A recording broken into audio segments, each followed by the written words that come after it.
You know, I woke up this morning and I could feel the effects of last night. I could feel the effects of the cage match with Homicide. But despite my scars and my bruises and my scrapes, I'm proud of myself. I'm proud of myself for beating Homicide in the Best of 5 series. But what I'm really looking forward to is tonight. Because everything I've done in ROH up to this point, the matches with Paul London, the 3-way match at the beginning of Ring of Honor, all those things, they lead up to tonight, to my shot at the ROH World title. And that's all I care about. Oh, Brian, I'm glad I found you, buddy. Listen, I don't know if you know what's going on, but I kind of need a tag team partner against Generation Next, and you wrestled them before, and, you know, you like beards, and I think beards are pretty cool, and, you know, I like airplane spins, and you really, really like airplane spins, and I was thinking, what better partner than one of the patriarchs of Ring of Honor? So, man, I've got your back if you've got mine. What do you say? Were you listening to what I just said? All I care about is the ROH World title. Got it? Got it. You know, last night was a big disappointment for me.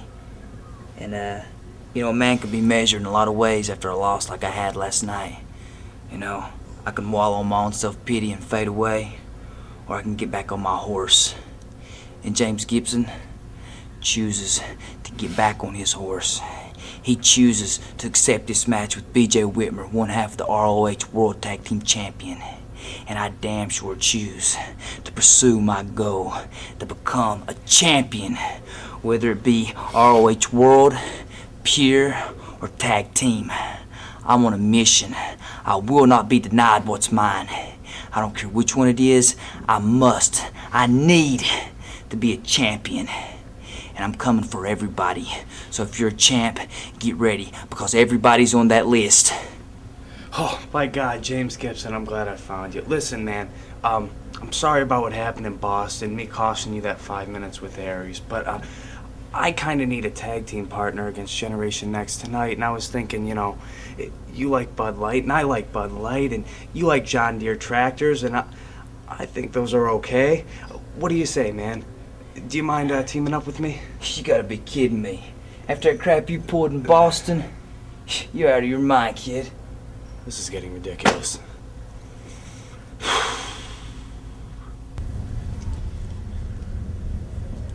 Well, here we are, back in Chicago, home of my beloved Cubs. Not doing too good this year. Place where I beat Samoa Joe in his rematch for my ROH title. Chicago, the place where I will continue what has been the most demanding and toughest schedule any champion's ever taken on. See, last night, I beat James Gibson. Tonight, I'm going to beat Bryan Danielson. Tomorrow night, I'm going to fly to Mexico, and I'm going to beat Super Crazy in his hometown. Damn. And I'm not going to stop, because I'm going to prove to everyone that I'm the most dominant ROH champion in history. And tonight, you guys are going to finish what we've started and take Alex Shelley out once and for all. For sure. Let's get out of here. Next, baby. Introducing first, from Hanover, West Virginia, weighing 195 pounds, James Gibson!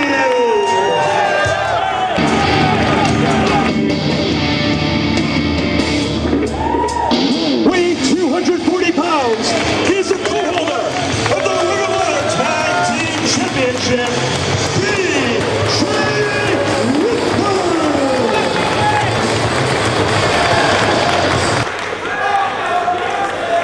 It is May 14th, 2005. We are in Chicago Ridge, Illinois at the Frontier Fieldhouse as Ring of Honor presents Nowhere to Run. Dave Prazak joined at this time by CM Punk. You see the Code of Honor upheld right there? One half of the ROH Tag Team Champions, B.J. Whitmer, to do battle with James Gibson. Of course, Gibson in a very hard-fought matchup against Austin Aries for the ROH World title last night. Going into this matchup, severely banged up.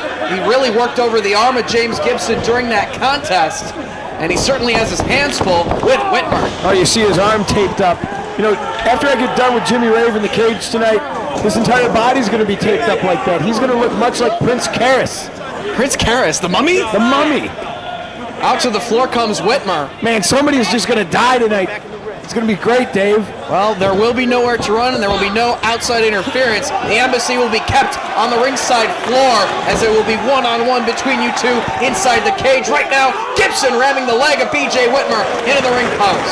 Oh, man, it's all about tonight. This is a big night for Chicago, big night for CM Punk and the Saints, and we're going to have a victory party at the Wiener Circle with Mike Ditka later on tonight. James Gibson very determined here, looking to redeem himself after falling to Austin Aries last night. Be a good opportunity for him right here. If he's able to get a victory over one half of the tag team champions, you never know, that could propel him into contention to maybe find a partner and go after the tag titles. Hey, the tag team scene here in Ring of Honor is definitely heating up. You got that guy Alex Shelley looking for a tag partner, but I really don't see who in the locker room is going to tag up with him. Yeah, I wonder if that might just turn into a handicap match later tonight, as nobody on the ROH roster really seems to trust Alex Shelley enough to be his tag team partner, as he does have quite the shady past. And you know what? Speaking of handicap, both these guys trying to cripple each other right off the bat. Referee Jason Harding laying down the law right there, looking for the break. Yeah, you know, let's see how these guys match up here, Dave. Obviously, Gibson's giving up some weight. BJ is taller than him, so it looks like he's trying to cut him down to size and work on his leg. But Gibson has something to prove. He's looking to gain titles here in Ring of Honor, and no better way to go after maybe getting a tag team title shot than to do battle with Whitmer here tonight. And this, I believe, is the first time that BJ Whitmer is giving up anything in the hillbilly category. This is probably the first time he's wrestling anybody who's more backwater than him. You raise a good point. But in all seriousness, you know, BJ Whitmer extending his hand last night after a hard-fought battle, myself and Ace Steel shaking his hand. BJ Whitmer is as tough as they come. I know I've given him a lot of stuff in the past, but, you know, he is one half of the tag team champions. Him and Jimmy Jacobs are definitely a formidable team. Oh yes, they've really proven that they are worthy of holding those titles after winning them at the Best of the American Super Juniors show in Asbury Park, New Jersey. Have made successful title defenses against the likes of Generation Next, of course last night against yourself and Ace Steel, and they're really showing good teamwork and are really representing the company very well as tag team champions. Yeah, and it's a good thing he extended his hand after the match instead of before, because I really think he might have tapped out if I shook his hand too hard at the beginning of the match. Whitmer trying to get out of the path of James Gibson, connects with the elbow right there. Of course, Gibson and Austin Aries having two classic matches. I don't know which was the better of the two, the match last night in Dayton or the confrontation in Boston at Stalemate, but at least we saw a decisive winner in the contest last night. Looks like Gibson's going for the trailer hitch right here. Matt Stryker also likes to utilize this, calls it the Stryker lock. Releases the hold before the count of 5. Jason Harding making his Ring of Honor debut here, as he pitches him through the ropes to the floor, a la Tully Blanchard. Climbing up top, James Gibson. With the quickness. BJ back to his feet. And he goes soaring. Whitmer tries to catch him. Momentum rolls through. He's got Gibson up now. The power of Whitmer displayed right here. Nice roll through on the cross-body attempt into a brainbuster. BJ doesn't know where he is. This gives... he makes the cover. Whitmer able to shake out that leg a little bit that Gibson's been going after thus far in the matchup. Tide turns in the favor of one half of your tag team champions. It's a little bit of a shock to the system, Dave Prazak, being a tag team specialist, a tag team wrestler, and going into singles competition. You're normally looking for your partner, maybe make a save, help out now and again. You can always tag in and tag out. It's a completely different ballgame when you're in their singles, and right now BJ Whitmer is in their singles with somebody who is hungry for a chance to be any kind of a champion here in Ring of Honor. Choking away on the second rope right now, BJ Whitmer in control of the match. Of course, his tag team partner Jimmy Jacobs in action later on this evening as well. Big forearm shot from Whitmer. Crowd getting behind Gibson.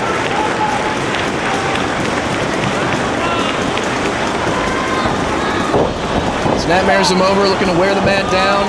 Chin lock held down on the canvas, trying to take the energy out of Gibson. Crowd here in Chicago definitely came to see some great wrestling. And there is no other place in the Chicagoland area tonight that's going to deliver like Ring of Honor. Crowd giving Gibson the energy he needs to work his way back to his feet. Shots to the midsection of Whitmer. Off the ropes comes Gibson. Ducks underneath the clothesline in time. Crossbody takes him down. Only gets a near fall though. Whitmer back up to his feet. Gibson with the shoulder block to the midsection. Brings himself back inside the ring. Sunset flip. But only gets 2. And Whitmer chops him right back down to the mat. Trying to shake out that leg. Trying to get some feeling back into that knee, maybe. And of course, by virtue of winning that steel cage match last night in Dayton, Bryan Danielson to get a shot at Austin Aries' ROH World Championship later on this evening. Also the death of Jimmy Rave later on this evening. I finally get my hands on Jimmy Rave in a steel cage. Dave, nothing's going to stop me. I'm going to disfigure him. It's going to be great.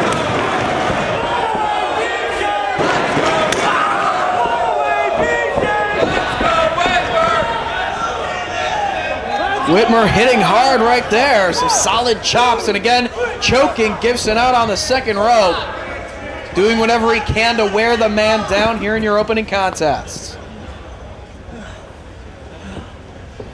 What about the John Deere trunks? Very fashionable ring attire from James Gibson. If you're from the South, maybe. Solid forearm strike, and once again down he goes. Whitmer trying to pull him into the center of the ring to go for the cover here.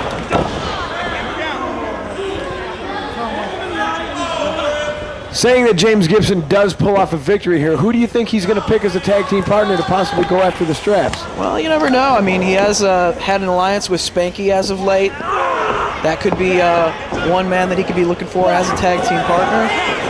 Cobra Clutch now applied by BJ Whitmer. Really trying to take all the energy out of Gibson here. Maybe trying to get the victory right here. He's also torquing on that arm, Dave.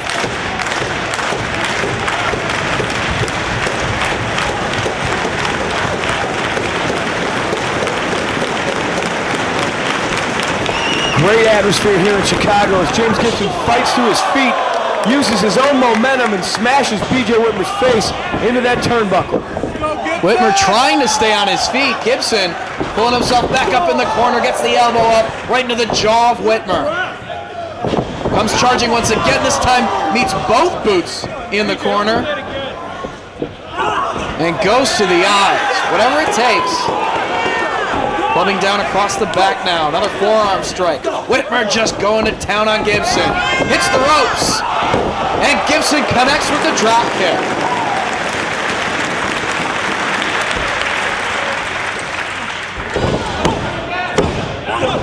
Not hooking the leg on that cover.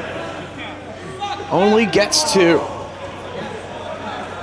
Gibson trying to shake out some of the cobwebs now. Both these guys hurt. Of course, also later on this evening, Homicide came up on the short end of that steel cage match last night to face Doug Williams on the card this evening. I do not want to be Doug Williams. And right now, I don't want to be BJ Whitmer. Hell, I've never wanted to be BJ Whitmer, but right now, James Gibson is taking it to him. He's doing exactly what he needs to do, and that's be aggressive here. Pulls Whitmer back up and sends him right into the buckle. Comes charging. This time, BJ gets the boot up, but he catches that boot and drives BJ down. Nice neck breaker. Again, only a near fall for Gibson.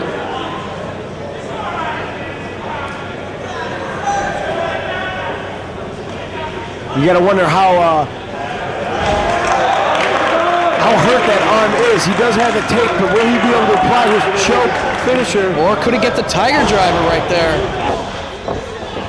Both of his trademark maneuvers require use of that arm. Running knee strike to the side of the head. That doesn't hurt the arm at all.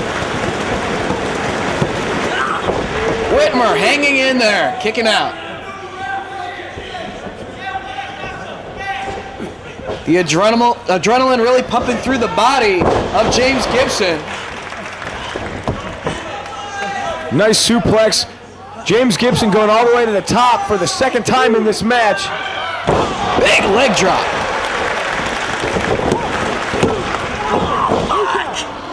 Again, only a near fall. You got to give it to Gibson, even with an arm that might be at 50% or less. Still doing his best here against one half of your tag team champions.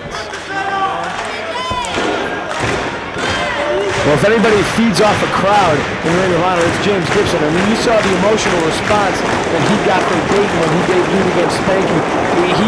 He loves to entertain these people. He lives for it. Suplex from Whitmer, holding on to the head. Nice Northern Lights this time. Rolling forward. He got the choke. Can Whitmer hang in there?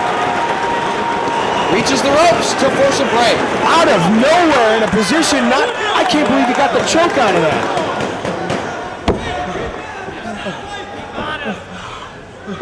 Excellent counter to the Northern Lights suplex right there from James Gibson. I've never seen a better counter for the Northern Lights. Oh, he's got it Right again. in the middle of the ring, too. But Whitmer drives the back of Gibson into the turnbuckle. Exploder suplex from Whitmer. Oh, only two.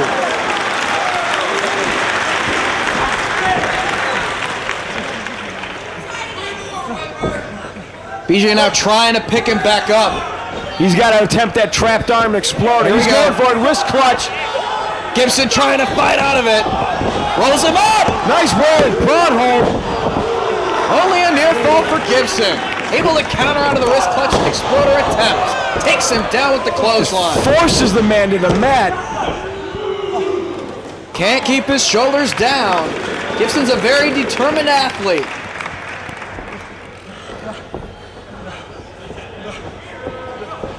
Whitmer now backing him in once again. Placing him up top. I thought he was going for another exploder, Dave, but it looks like he wants to finish this one, and he wants to finish it right here. Go, Gibson! You got to be kidding me, Dave.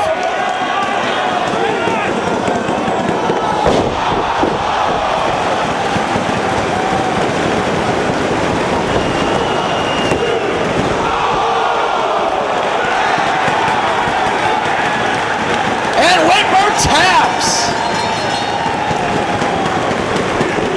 The front guillotine choke of James Gibson earns him the victory here tonight.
accompanied by Prince Nana and Jade Chung. Let me tell you, Jimmy of the Embassy.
Jimmy Jacobs, one half of the tag team champions, to do battle with Chad Collier.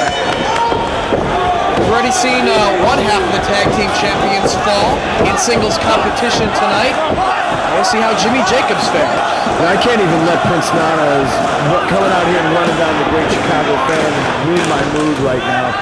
Because when it's all said and done, during the main event, when that cage door locks, Prince Nana has nothing to do with that match anymore, Dave. It's going to be me and it's going to be Jimmy Rave.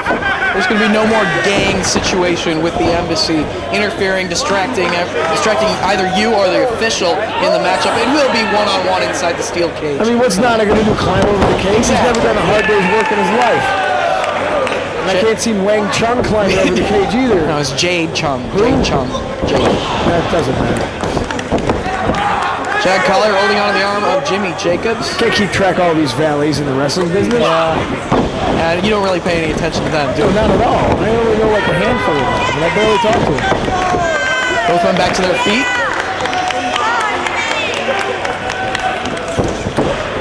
Waistlock grab by Jimmy Jacobs. Let's face it here. Jimmy Jacobs is completely outclassed in this match. But that seems to be the story of Jimmy Jacobs' life. Yeah. He always seems to manage to pull it out. I mean, last night, he put my shoulders to the mat after a Doomsday Run. He's got a whole lot of determination He despite does. his small frame. He's scrappy. And what he lacks in size, he definitely makes up for in heart. And not only heart, but skill as well. We've seen him make great strides in the past year and a half, just in terms of his wrestling skill inside the ring.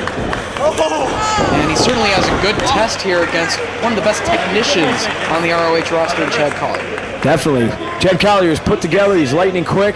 He used to have a donkey on his tights, which With I a big boxing glove. never fully understood, but it's not there now, and I kind of miss it. Maybe it'll come back one day.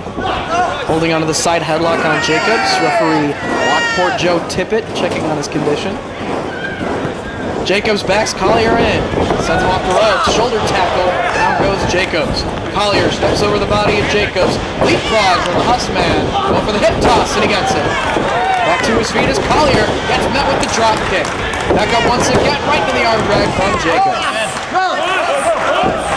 Very nicely done. Crowd hussing their approval.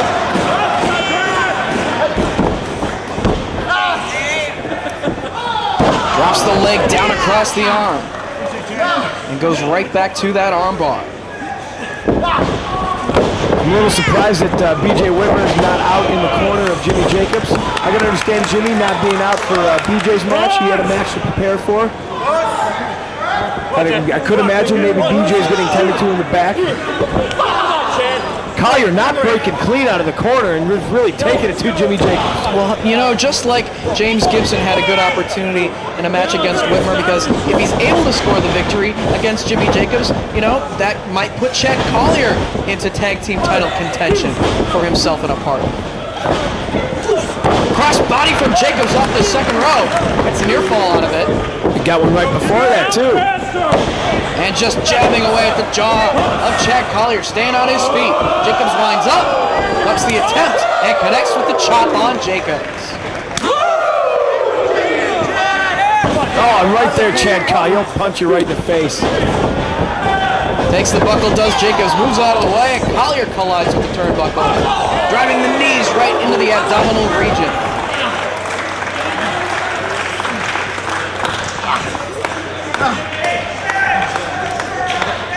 Jacobs backs Collier into the corner, kicking away at the rib cage. Pulls him to the center of the ring, grabs hold of the head. Vertical suplex from Jacobs. Do you know what Jimmy Jacobs and B.J. Whitmer call their Doomsday Rana? I believe it's the Doomsday Rana. I don't think they have any sort of special name for it. It's just All right, remind me never to ask you anything ever again. Still going to work on Collier now.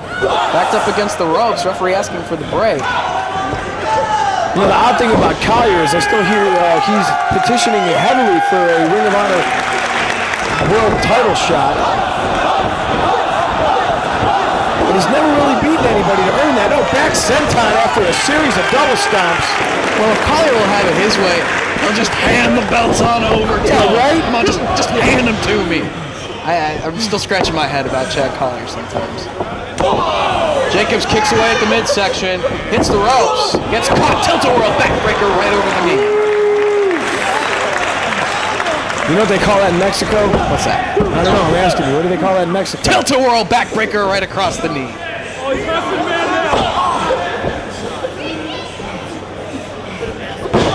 Stomping away at the hand. Jeez.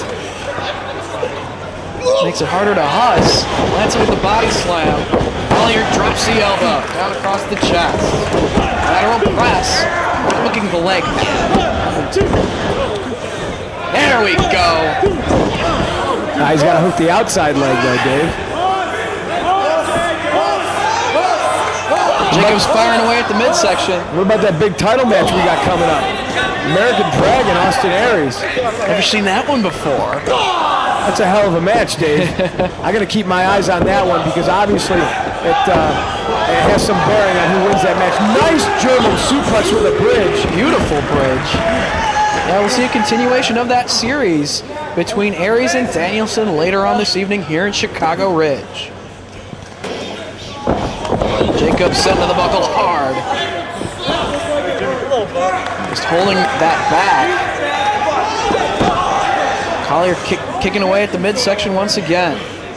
And in Chad Collier in true fashion working on the back of Jimmy Jacobs.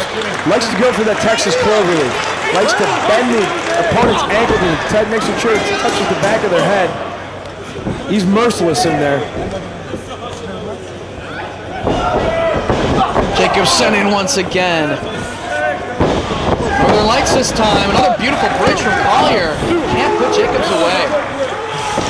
More damage done to his back. And just measured him and delivered that kick. Chad Collier is relentless here. You know, for someone with the small frame of Jimmy Jacobs, his body has absorbed so much punishment in the wrestling ring. It's amazing that he can still keep fighting. I know he does have nagging back injuries himself. Moves out of the way. Collier puts on the brakes too. Takes him over with the run-up. Grabs hold of the leg. But only two. Ducks underneath the chop attempt. Connects with Collier. Jimmy Jacobs now fighting back with every ounce of strength that's left in him. Collier sent in. Ducks his head and pays the price for it. Elbow right across the back of the head and the neck. Collier with Jacobs up now. Nice backbreaker. Jacobs trying to fight his way out of it. And he does. But Collier goes right back to work. Jacobs avoids the suplex attempt, ducks underneath the clothesline attempt, and just drives his shoulder right into the midsection of Collier, and down to the canvas he goes. That midsection was weakened earlier in the match.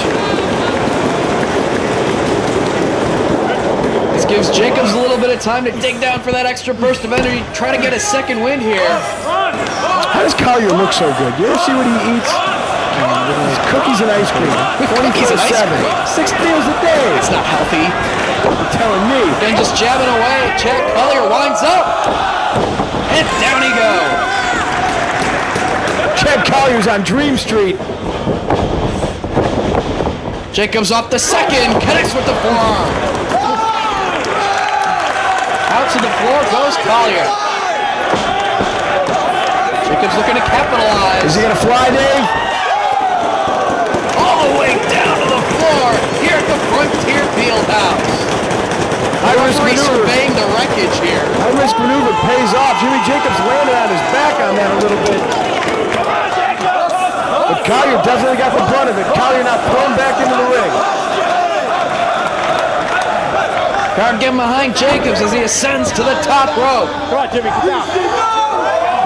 Goes for the flying body press, nobody home.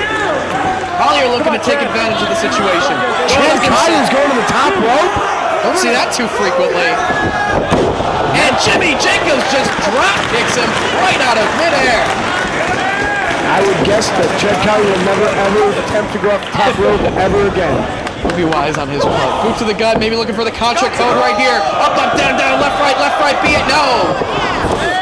Takes the legs out from Jacob. Here comes that cloverleaf, Dave. He's got it. He's got a turn. Oh, countered! Into a near fall. Counters the Collier cloverleaf right there. Catches the leg of Collier. Neck breaker right down in the mat. Softening up Chad Collier. Looks like he's trying to go for that back senton. And trust me, when Jimmy Jacobs flies off that top rope and drops all of his body weight on your chest, it is all of his body weight. In one word, this sucks. Oh! Able to move out of the way. No water in the pool. Goes right back for the cloverleaf. Can he get him over this time, or can Jacobs counter once again? Collier doing his best to turn it over, and he does! And he's got it deep. He sits on it. Jimmy right next to the ropes. Collier pulls him back into the center of the ring. Jacobs taps! Chad Collier comes up with the victory, much like James Gibson earlier in the evening. Both of your tag team champions fought tonight in singles competition. Would that mean a future tag team title shot for one of those two men and a partner? We will see.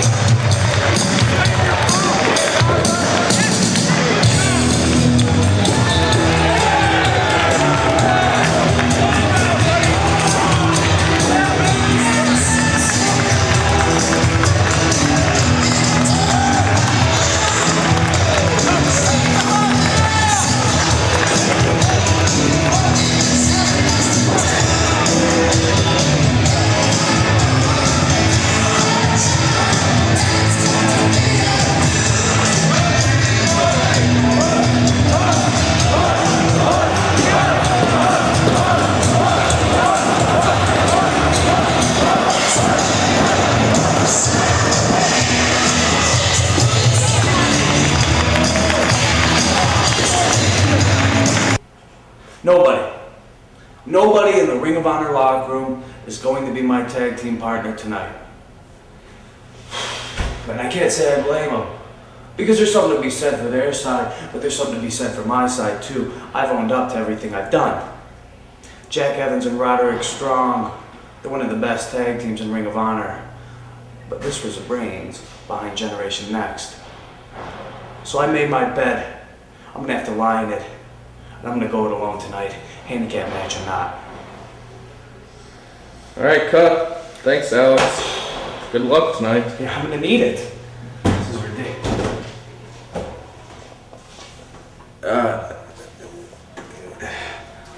Buddy, you have a match tonight, or? Oh, that's cool. Hey, I was just wondering, if you're free though, maybe you'd want to be my tag team partner against Generation Next.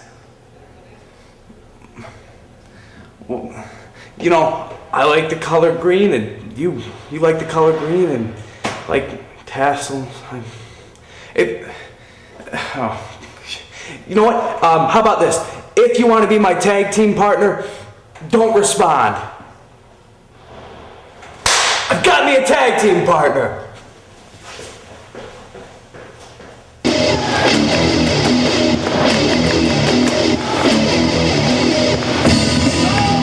Introducing first from Manchester, England, weighing 242 pounds, the Atlas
first time ever meeting in Ring of Honor as the notorious 187 Homicide to do battle with former Pure Champion Doug Williams.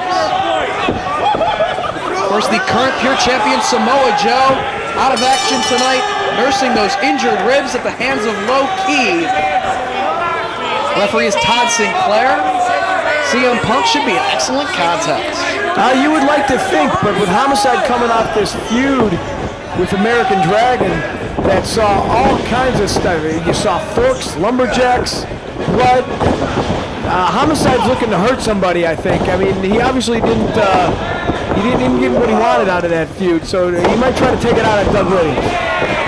Williams holding on to the wrist. You know, Doug Williams, one of the best technicians in professional wrestling today. And Homicide, yeah, I mean, he can brawl. We saw what he could do inside that steel cage last night in Dayton. But he is an excellent wrestler in his own right when it just comes down to hold action. As right now, grabbing hold of the headlock, but countered immediately by Williams into the hammerlock. Homicide from the ghettos of Brooklyn.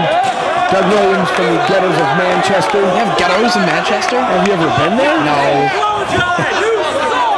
You would think that place got bombed or something. Homicide back inside the ring.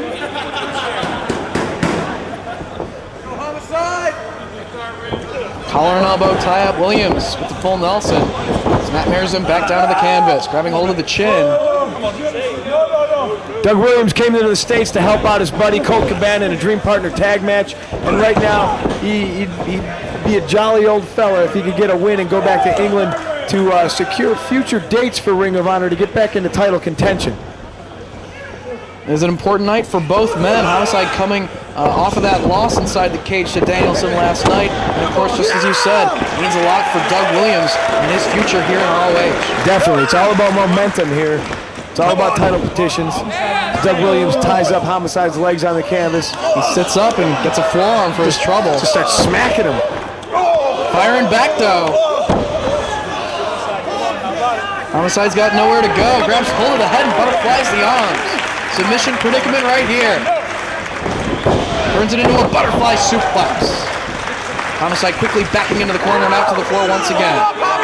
Dangerous about place what to he wants be. to do. Dangerous What place he to wants to be. do is throw over that table and get a little bit serious. Looks like he's a little frustrated.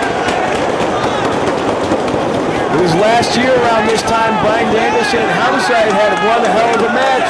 Match of the year contender. It saw various times in the match, Homicide spring to the floor and try to attack fans. Threw a ring bell, threw some chairs. Right, now he's telling the ref he's going to calm down. Of course, that match at Reborn Stage 2 was followed by a series of matches between those two. Definitely a feud of the year candidate between Homicide and Danielson. Really showing both wrestlers' versatility throughout the course of their series of matches. As Williams has Homicide tied up in the middle of the ring right here, pulling back on the chin. Homicide works his way out of it. Who do you think would win in a fight, Malcolm X or Winston Churchill? What does that have to do with anything? Well, I'm just looking at these two and just, you know. He's not Winston Churchill. No, but I'm just saying. Pick one. Malcolm X. Would you care to? Who would you go with, huh? You're the one that came up with this ridiculous question. Right now, Homicide. See, exactly. Taking exception to what one of the fans have said. I'm paid to do a job here, Dave Prazak. I don't have time for any of your nincompoopery. It's not even a word. Homicide. And pick me a winner between Homicide and Doug Williams. Nice leg pick. Well, I'll go with Homicide because he does look even more frustrated than ever. You know, just because he came up on the losing end of the series against Danielson, you know that Homicide really wanted to win that thing. And inside of a steel cage, Danielson, more known for being a great technical wrestler, really known for his scientific proficiency, and he beat Homicide in a fight inside of a steel cage. That's got to be really bothering him right now. You know that he's serious and he wants to get a victory tonight by any means. Well, he's tied to a knot right now. That's got to be really bothering him too. And by the way, Malcolm X would destroy Winston Churchill by any means necessary. Crowd very appreciative of Doug Williams and his freaky British stylings.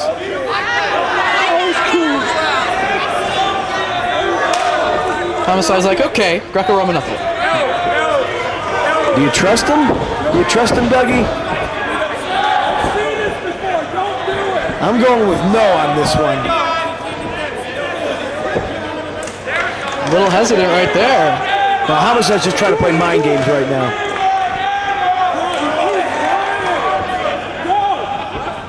One hand.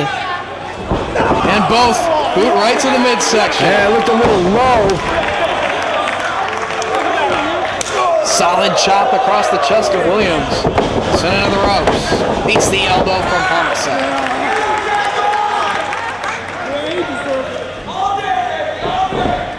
Full Nelson applied by Homicide, countered by Williams. Into the look hammerlock at this. goes Homicide. And tying him up. Homicide knows what to do in that ring. And it's not just in a fight. Now he's got him tied up. This is a royal octopus, Dave. Reaches the ropes, forcing the break. Now, it's been said many times, but Homicide can really go at it no matter what style you want. Throw any kind of a wrestler at him, he can adapt. He's just grinding his forearm into the head of Doug Williams. That's not going to make Doug any prettier. Puts on the brakes in the corner, goes through the legs of Homicide. European uppercut, and again. Series of quick uppercuts in the corner from Williams. Snapmares him over. Springboards off the ropes and drops the knee. Follows up yet again. Make it 3 from Williams. Into a cover. Good combination right there from Williams. And twisting away on that neck of Homicide.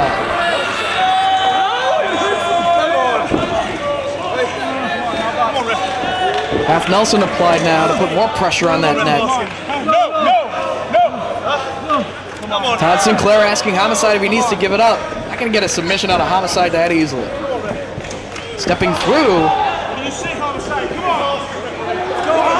Doug Williams not known for going for submission victories either, Dave. You know he's got to be warming up that neck for the Chaos Theory. Homicide trying to elbow his way out of the hold. He does get out of the hold, but gets met with yet another European uppercut. Sends him down to the mat. Neck breaker coming up, softening up that neck. Doug Williams thus far has controlled the tempo of this match. Homicide has tried a few things, but Doug Williams remains firmly in control here. It looks like he's going for the Chaos Theory, maybe. Homicide trying to work his way out of that waist lock. Could we see it right here? Chaos, no! Homicide lands on his feet! And connects with the drop kick.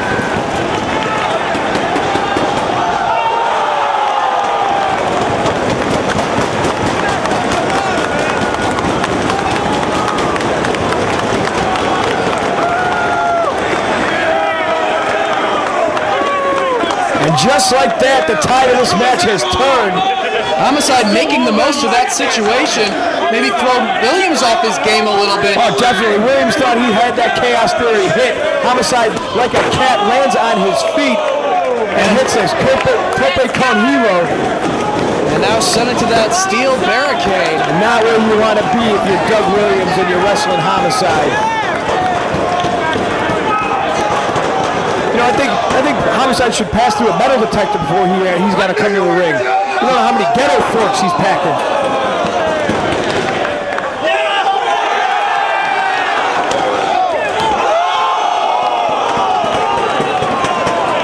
Ow!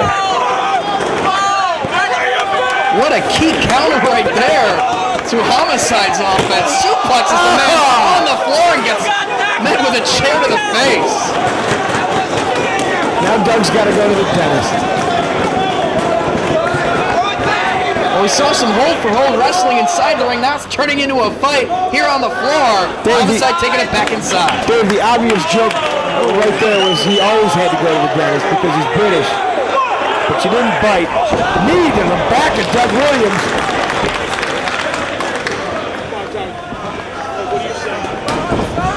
Lateral press from Homicide. Set shoulder up. For this being a first-time match, it definitely seems both guys are well studied in each other's offense and defense. Over the head, belly-to-belly suplex. Not enough to put him away. And of course, absent from ringside, Julius Smokes and the rest of the Rottweilers. They have been banned from ringside for the duration of this weekend. Banned from Chicago, actually. Talked to Mayor Derry earlier, and he said absolutely in no certain terms are any Rottweilers other than Homicide allowed in the city. Really? It's not just an ROH mandate? No. They really don't screw around. Homicide trying to hold on to this chin lock, but Williams back to his feet, shots to the midsection, and hits the ropes. Knee right to the ribcage. He wants you to pay those parking tickets, by the way. Me? I don't have any parking tickets. I have no idea what you're talking about. Talk to David. Homicide taking his time, trying to shake out his knee. And now he's got Williams, center of the ring, trying to wear him down. Seated abdominal stretch. Look like he's tugging up on that leg now. Oh!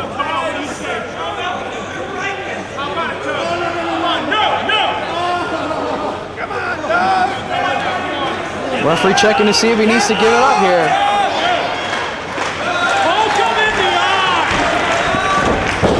Drives the knee right into the side of the face.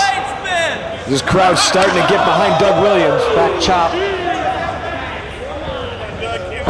Knee driven right into the spine. Pulling back on the chin now. Knee square in the back of Doug Williams.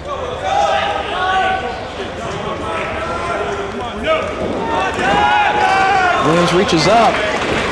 Grabs hold of the back of the head of Homicide. Chin breaker. Very nice the way Doug bridged up using Homicide's own leverage there. Another European uppercut. He's got Homicide now. Now reversal of the whip. Williams into the ropes. Takes him down with the elbow. Doug Williams stopped once again. Homicide pulls him back up. More European uppercuts from Williams. Goes to the eye. And once again, Doug Williams just stopped dead in his tracks. He mounts any kind of offense, Dave. It just seems like Homicide stops him cold. Big knee lift. Asa. And Doug Williams is in a bad way. Back break. Oh, wait a second, Homicide. You know, Homicide touches that referee, you know he will get disqualified. Using both hands now, just raking that back of Williams. All the referees here in Ring of Honor are wary of all the Rottweilers after the incident with Low Key and Ref Hansen. Get off him! Get off him! 1, 2, Fish hooking that mouth. You back off! You knock it off! Knock it off! Draws a warning from Todd Sinclair.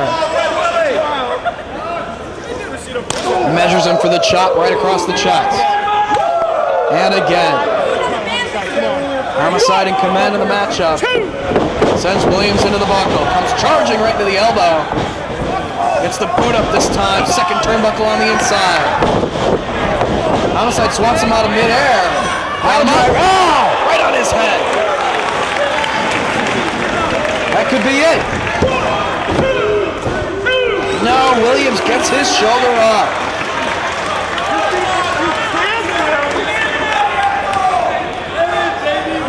Well, we know what's coming now. Homicide winding up. Setting up for that big lariat. Off the ropes he comes, but no, Williams saw it coming. Into the cravat, now knee strikes. Off the ropes comes Williams. Sidestep by Homicide. Snapmares him over. Kick right to the back. Dave, every single time Doug mounts any kind of offense, Homicide just manages to stop him. Very even matchup between these two.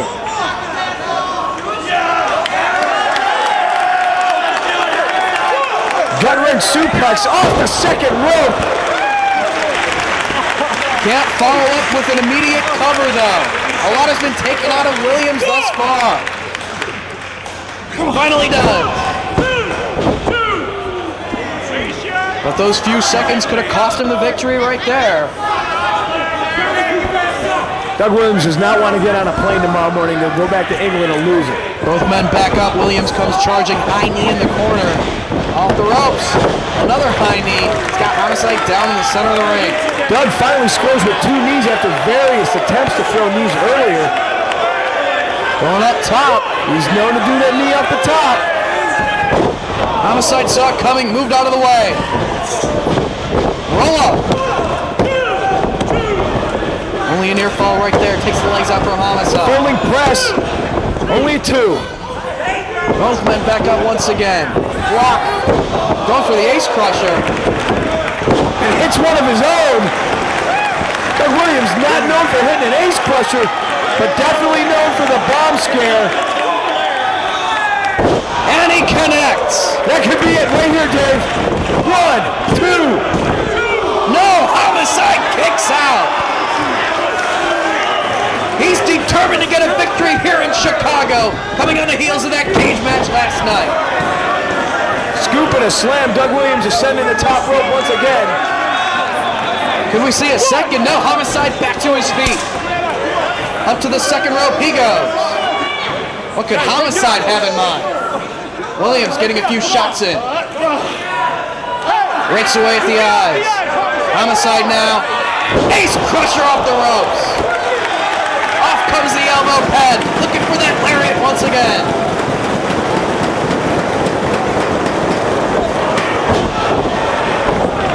Cover.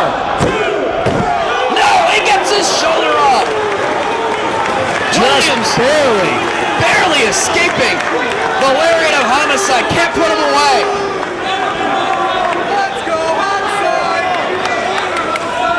As Homicide's frustration increases, Doug Williams' will to survive increases. He needs to pull out. He needs to start making some offense here, right here, Dave Prazak. Both men have pulled off maneuvers that have put away lesser opponents. And their opponent is kicked out. Homicide now. He's got him backed into the corner once again. Reversal of the Irish whip. Homicide takes the buckle. Gets the boot up into the face. Up on the shoulders now. Victory roll coming up. No. Doug Williams Waistlock. no. Chaos Theory coming up. And this time, Homicide not able to land on his feet, but he does roll to the floor to avoid an immediate cover.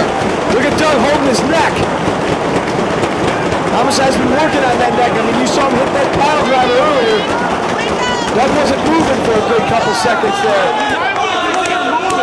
Oh, he's definitely hurt his neck.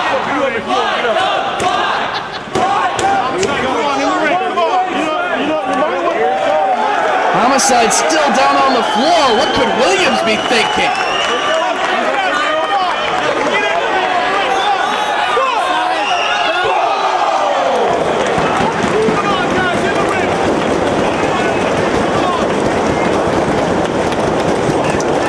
Again, not something you see too frequently from Doug Williams, soaring up the top rope with the flying body press to the floor.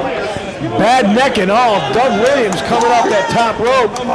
Right now, I think the will to satisfy and please these fans is outweighing his will to win.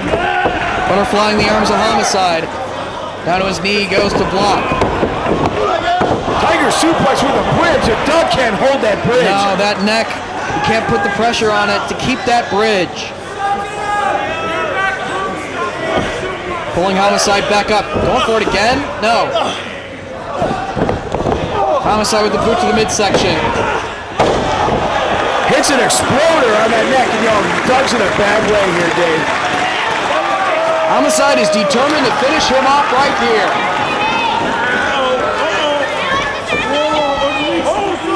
Pulls Williams back up. Maybe looking for the cop pillar. Oh, you gotta be kidding me. If he can get it, that bad neck could do him in. Another Chaos Theory? Homicide holding on. Standing switch. Oh, and he got it! A quick roll-up by Homicide, and he scores the pinfall on Doug Williams. There was no way Dougie was kicking out of that move with that bad neck. No way. Homicide is your winner.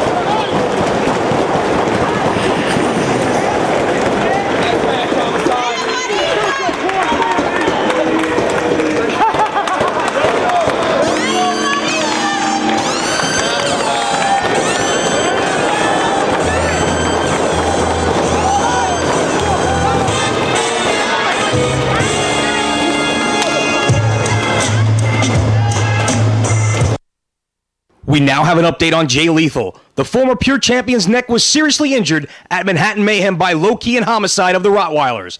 Lethal has experienced numbness and lack of mobility. It is unknown when or even if Lethal can return to action. However, Lethal insists he will return to ROH soon and has sworn revenge on the Rottweilers.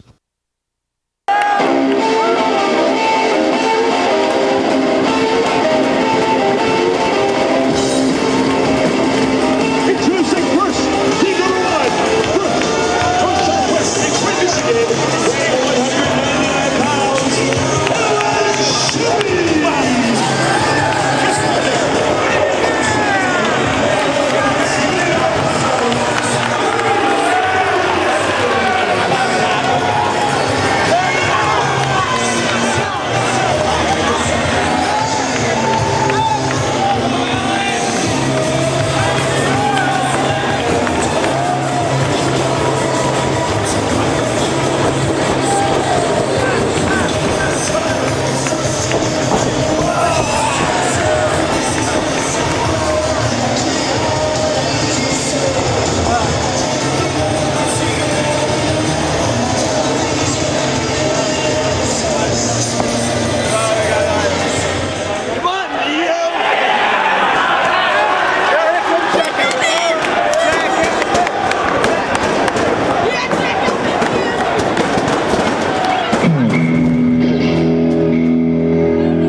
For being the tag team partner of Alex Shelley. It seems as though the only wrestler in the locker room willing to trust Shelley is Delirious. Well, I actually don't think that he's actually trusting Alex Shelley in this situation.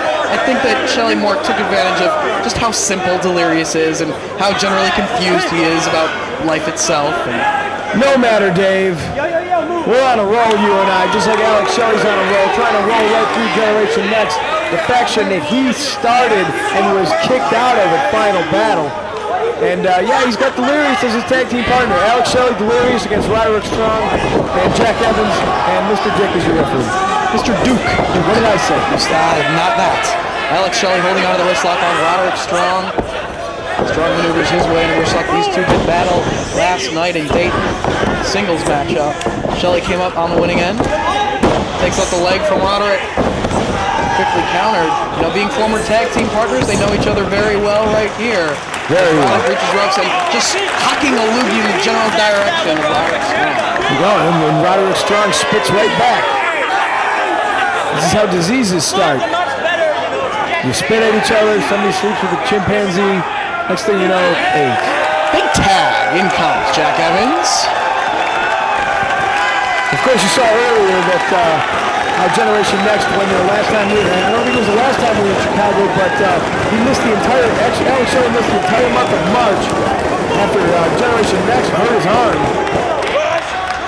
Certainly looking for some revenge here, and here's another renewal of part of a matchup we saw last night as these two were involved in the four-corner survival.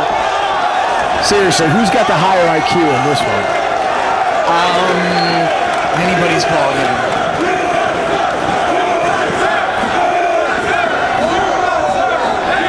Delirious doesn't know what to make of this. He pulled the hair, Ralph. He pulled the hair. Disqualify him. Disqualify that man.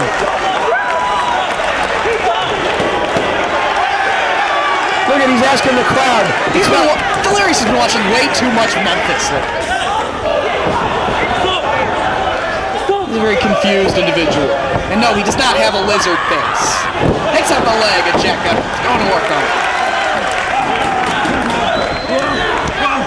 Don't let his, just how odd of a competitor he is fool you. Delirious is an accomplished wrestler. Attaboy, Jack! Show him what's up! Show him what's up, Jack! Attaboy, Jack! Very close to the ropes. Evans trying to roll it back toward the center of the ring, changes it up into a side headlock. Shot to the rib cage of Evans. Delirious trying to break free. Sends Evans off. They collide, neither man going down. As he attempted the shoulder tackle, Delirious is like, come on, hit the ropes.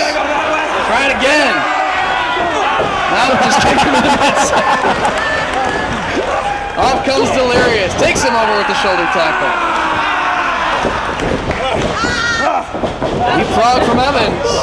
How do you wrestle a guy like that? Over the hip toss, takes him over with the leg into a cover.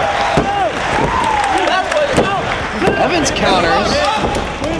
Nice exchange by these two as Delirious connects with the elbow. It takes him down with the arm drag. Holding onto that arm, rolling back. Still with hold of the arm. What is he doing, Dave? He has his fingers in his mouth, I believe. He was eating his hand. Mr. Duke laying down the law. Tags in Alex Shelley. You know, Alex Shelley has certainly been outsmarting Generation Next at every turn as of late. Yeah. Showing that he's the more intelligent wrestler and that he's better off not associating with them any longer. Delirious looked to be having his fun with Jack Evans, but now that Shelley's back in this match, you better believe this is going to get a lot more personal real quick. Whole lot of forearming going on, and Delirious. Evans just driven down into the knees of Delirious. I guess you could call that some teamwork by Shelley and Delirious. Roderick Strong's confused, which, albeit, is not hard to do. Shelley's just trying to make the most of the situation here. He can't find anybody that's willing to really put their confidence in him in the locker room due to the sins of his past, being associated with Generation Next and almost breaking Evans in half right there. Yeah, it was one hell of a modified gory special right there. And he knocks Roderick off the apron. Referee trying to keep him out of the ring. Roderick Strong very excitable. That's probably his biggest shortcoming. Very hot-headed. But again, it's not necessarily that Shelley thinks that he and Delirious would be an excellent tag team combination on this night. He's just looking for a tag team partner. He just wants to work his way up the rankings here.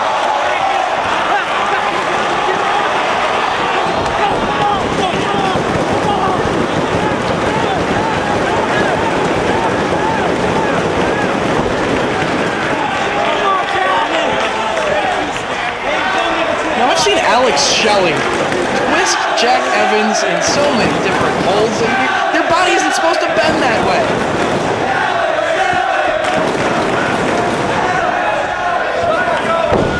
Nah, but Jack loves it. Not so much the pain, but... And Delirious, he set him up perfectly, tag. Delirious does a half lap around the ring and then goes for the cover.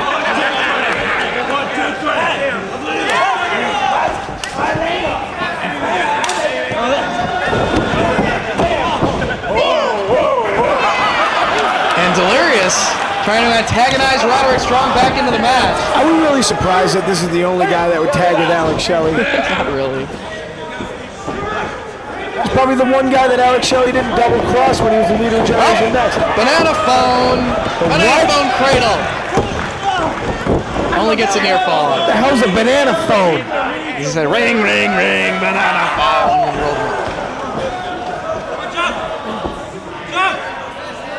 Jack Evans now sent in blind to the legs. Yeah, Roderick Strong, the legal man, takes out the legs of Strong on the way in. Evans connects with the spinning kick.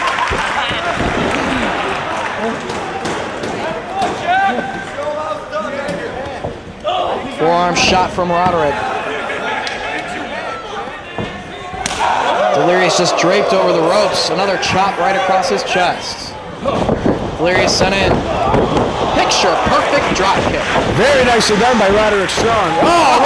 Even more saliva exchange between these two. I mean, if you hate somebody, you punch them in the teeth. You don't just spit at them.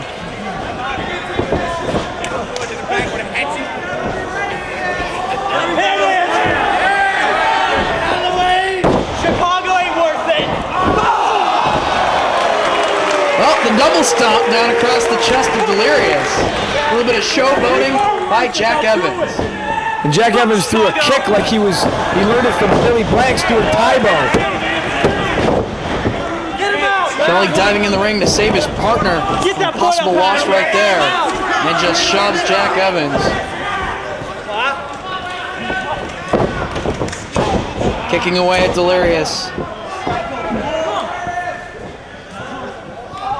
Pulling him up by the tassels on the back of his mask. You think Delirious is wishing he didn't get involved in this match right now? I don't know if Delirious really has any feelings at all. Oh, he's got to have feelings. Pain, he's in frustration, pain. He's in pain right now. I don't know. Sort of acts like that regardless. Roderick's going to chop him, or he's going to give him the backbreaker. You know he is. Bear hug, doing damage to that back. Trying to take the energy out of Delirious. He's got this in the middle of the ring. Delirious trying to forearm himself out of it. That's not just any bear hug. That's Roderick Strong bear hug right there. He's trying to soften up that back. And tosses him overhead with the suplex. Freaky retard strength. That's the word on the street. Makes the tag. Jack Evans, the legal man. Roderick pulls Delirious to the center of the ring. What could they have in mind?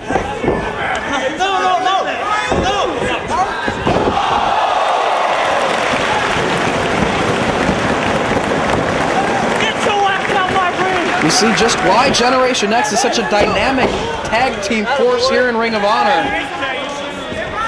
Evans, a very cocky individual, but he's got some beautiful offense. Going for the kick, Delirious ducked. This time he connects with the drop kick. Evans goes for the cover right here, but Delirious fights his way out of that cover. Delirious needs to tag to Alex Shelley. You can't take more of these Generation X double teams. They do have a lot of impressive things in their bag of tricks. Delirious across the ring. Handspring elbow. Off the top comes Evans and drives the knee across the back of the neck of Delirious. Gets a near fall right there. Again pulling up on the back of the mask. That's legal. You wear a mask. Those are the consequences. No, that's the equivalent of pulling hair, just like you said at the beginning of the match. Right on his head! What did Delirious ever do to Roderick Strong? I know I said Jack Evans' body shouldn't bend certain ways, but your neck shouldn't bend that way either. I'll be surprised if Delirious can even continue after that. Oh, definitely. He's out on his feet. Roderick now goes back to that bear hug. Just clenching away, putting pressure on the back of Delirious, trying to hang in there.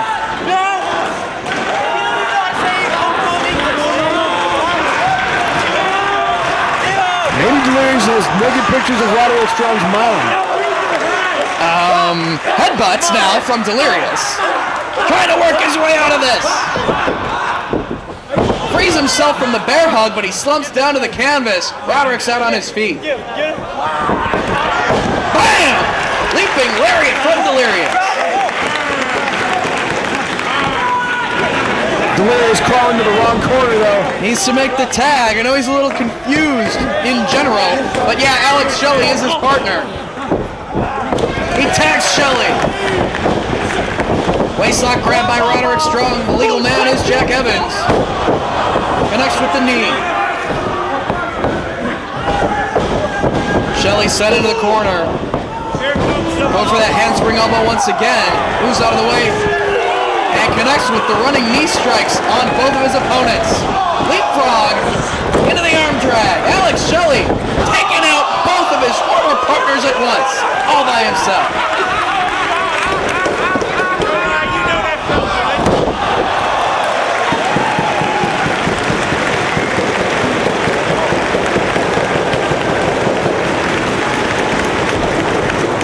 Uses Jack Evans as a launching pad on that tornado DDT.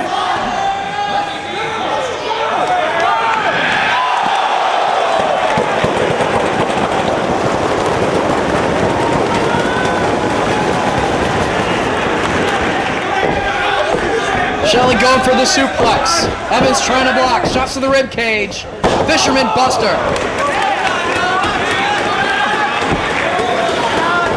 Delirious on the floor like off the top rope like a lawn dart on the Roderick Strong. With the suicide flip, yes.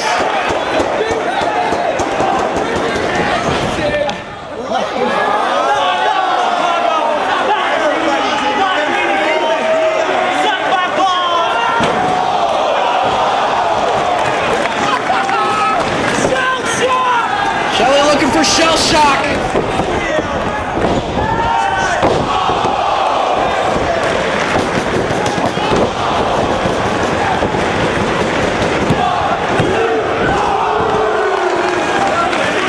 The backbreaker, big boot combination from Roderick. Can't put Shelley away.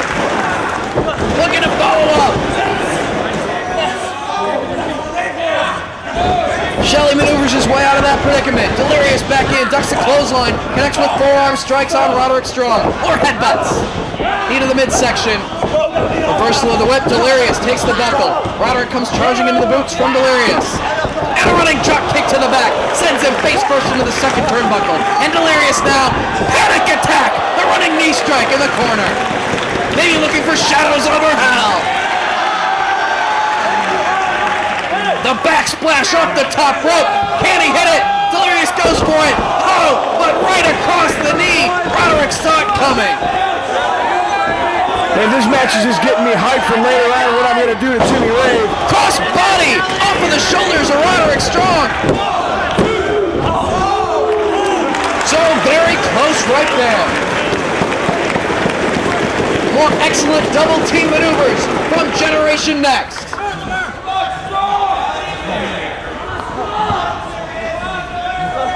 Roderick with Delirious now. Draping him over the second rope in the corner. Makes the tag to Jack Evans. Jack Evans is not a legal man. Alex Shelley rolls up Roderick Strong. Going for the Border City stretch.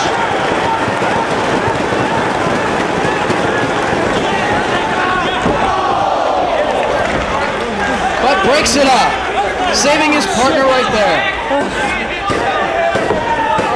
match very physically taxing on all four men. Evans back to his feet, climbing up. This is where Jack lives. Gets his boots right up into the chest of Strong. Shadows over hell!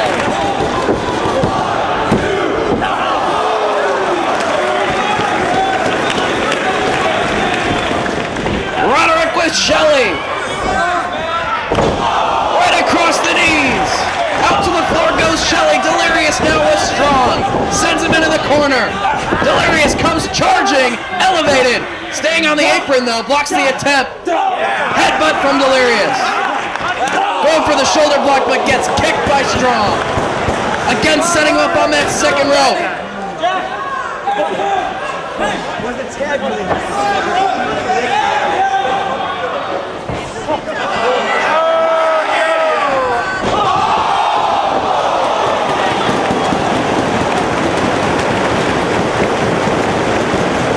Roderick looking to follow up.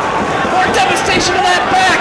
Boston Crab with the knee in the back, and Delirious has had enough. Dave, I'm going to split. I got a match to go get ready for. I'm preparing to kill me some Jimmy Ray. Steel cage still to come. Generation Next gets the victory. Won't release the hold after the bell, and Alex Shelley comes to the aid of his partner. Puts that chair to use. And once again, gets the last lap against Generation Next.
on now.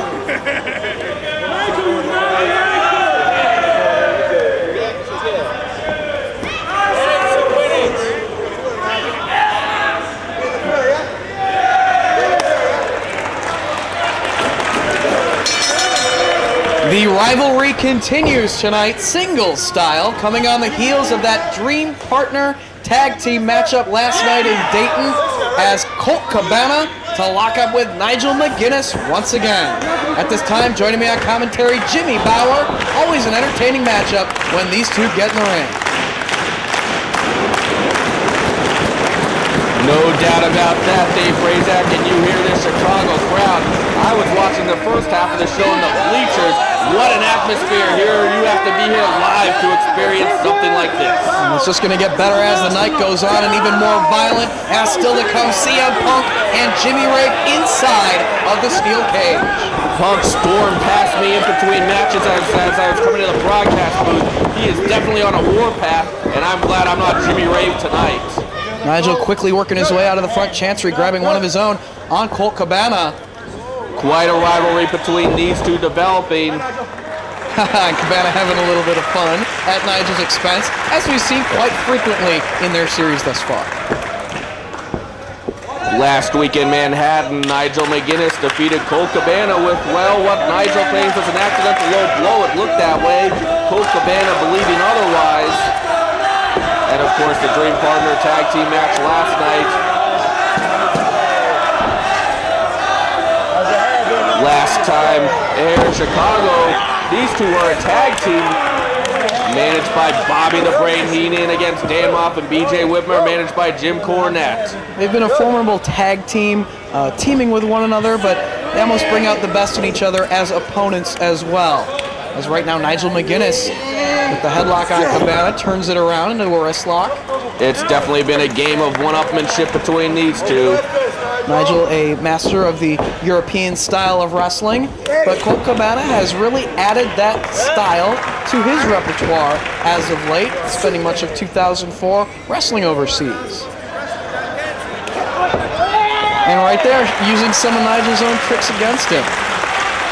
Nigel's really taken issue with Cabana's personality, maybe having a little bit too much fun in the wrestling ring, not being serious enough. A little bit too much good times, great memories for Nigel's taste. Nigel back to his feet. The game of one-upmanship continues. I mean, it really goes back to basics on March the 12th. These two as partners, a tag team title shot. They lost that title shot. Nigel McGuinness blaming Colt Cabana, saying he was too busy with his Good Times, Great Memories show. Too busy horsing around that night, not taking it seriously. And there's Cabana having more fun at Nigel's expense. Quickly crawling away out of that pinning attempt by Nigel. We saw Cabana successfully do that several times in Manhattan. Nigel rolling him up, but again, crawling across the ring to escape.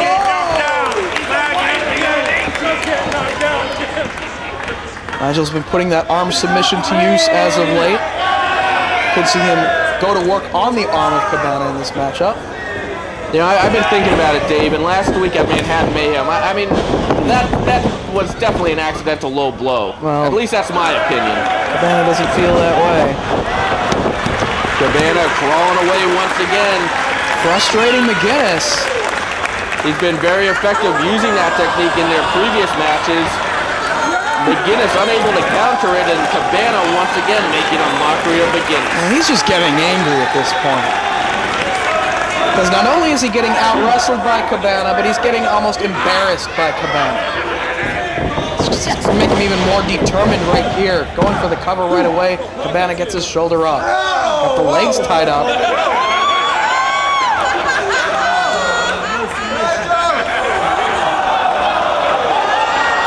Puts a stop to what Nigel had in mind.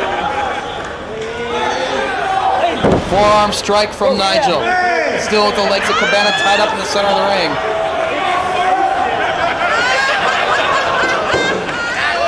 Once again, Cabana stopping McGuinness. And again, connecting with the forearm. Cabana sort of pounding away at the canvas. What's he doing? Maybe he's just trying to test out the ring a little bit. What? Come here. What? Is that hard? Is that hard? Yeah. He found a hard spot in the ring. And he drives Nigel face first into it. It's more like he baited Nigel face first into it. McGinnis will come up with a leg, and once again another counter by Cabana right here in his hometown of Chicago. Reversal of the whip. Cabana walking the ropes in the corner, goes through the legs of McGinnis, connects with a drop kick. McGinnis was able to stop that in one of their previous matches. Once again, though, Colt Cabana finding a counter and using one of Nigel's own weapons against him. And again, having a little bit of fun here in Chicago, Cabana's hometown.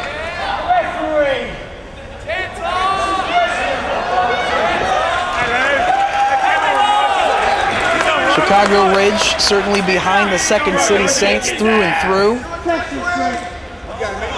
Of course, they won the ROH Tag Team Championships at Reborn Stage 2 right here in this building. Really a homecoming of sorts for the Second City Saints. Colt Cabana always has a great time in Chicago in front of his family and friends.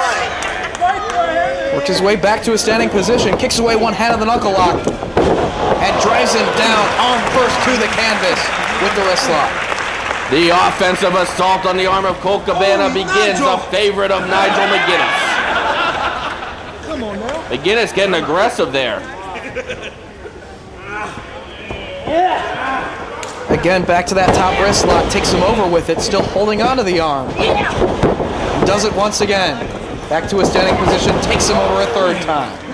You're definitely seeing Nigel McGinnis getting more aggressive in this contest than he was in the previous ones.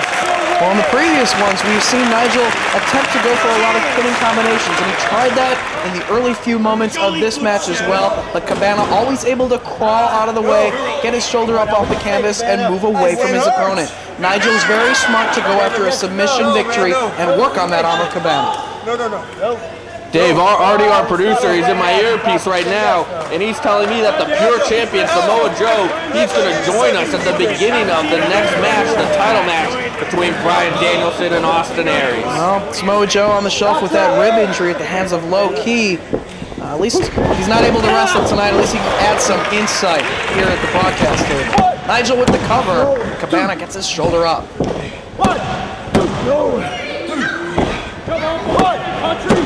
Just trying to keep those shoulders down, but no matter what he tries, Cabana able to escape. Referee Bruce Gray staying busy in this one, but he's on top of the action, doing a good job calling it so far. Cabana going to the midsection of Nigel. Chopping away at the chest, trying to shake out his arm. Measuring him for that elbow took too much time as Nigel now shots to the midsection of Cabana and a European uppercut. Grabs hold of the head of Cabana. Hammerlock positioning.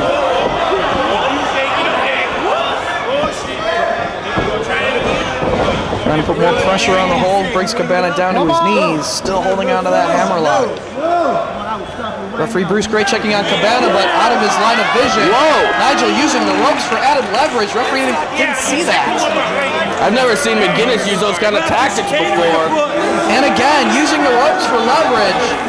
Bruce Gray focused on checking if Cabana needs to submit.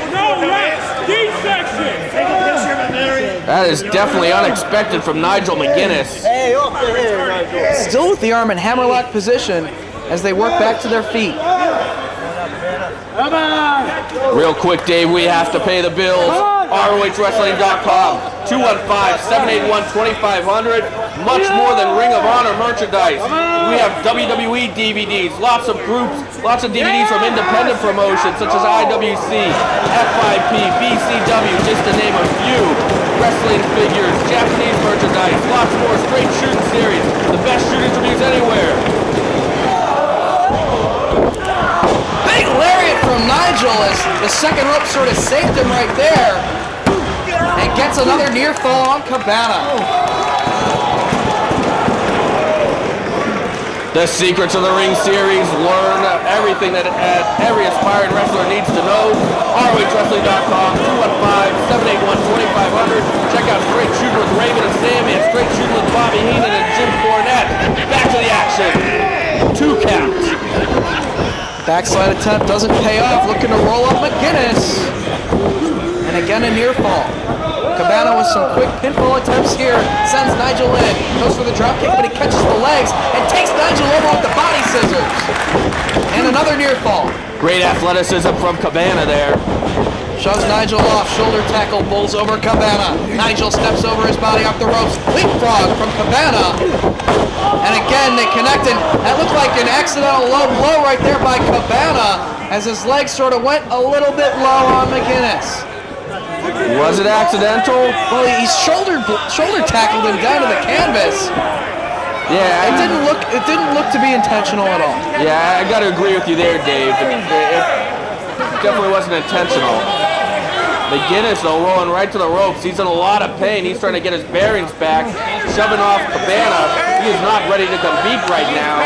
Of course, a low blow, that'll stop you right in your tracks. And that's what it did to Nigel McGinnis. Very similar to what we saw last week in Manhattan, except it was opposite.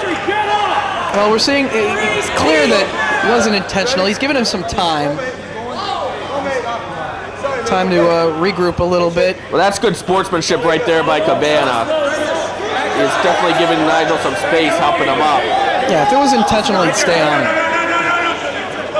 Bruce Gray doing a good job here. Whoa! Extending his hand for a handshake, but Nigel takes a cheap shot.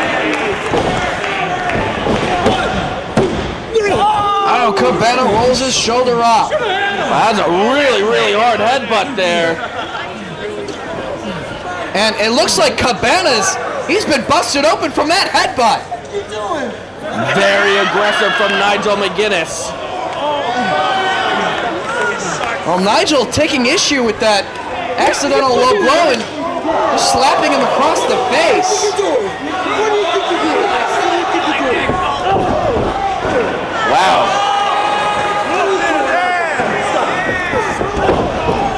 This is getting out of hand.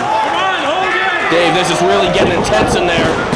Forearm connects. The blood is trickling down the face of Colt Cabana. Oh, these guys are hot at each other. This is exploding now. Forearm strikes from Cabana. Nigel staying on his feet, trying to take him down with the cravat. But Cabana staying on his feet himself. Now more forearms in the corner. This is just turning into a fight. So much for British wrestling. Cabana, big lariat. Cover. Not enough, as you're right. No more British style wrestling here. Sportsmanship is out the window. Cabana up top. Missile drop kick. Great fight. But can't put him away with it. Nigel's just shoving Cabana away.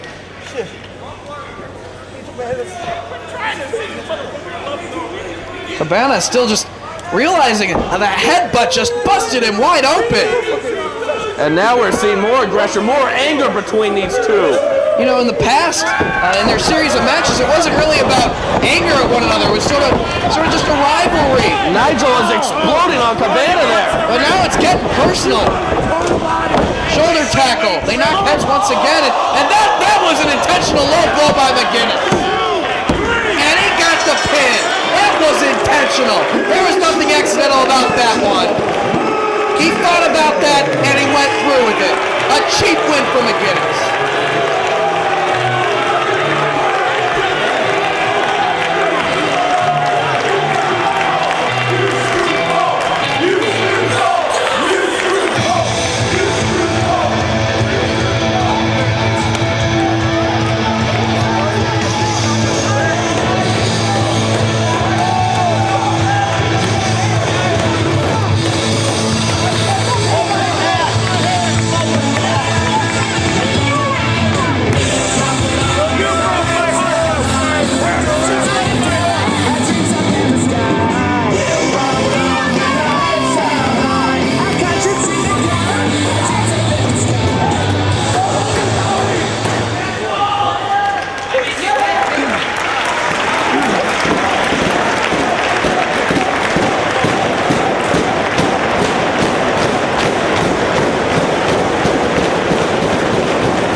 Danielson.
Introducing first to my left, the challenger from Aberdeen, Washington, weighing 185 pounds, American Dragon, Bryan Danielson.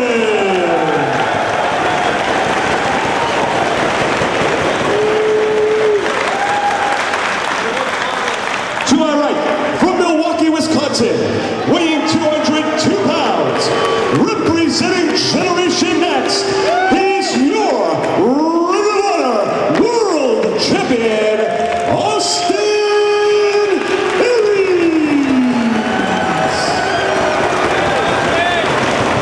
It is now time for the world title match. You are looking at a clip from Survival of the Fittest back on June 24, 2004, the first time Danielson and Aries collided.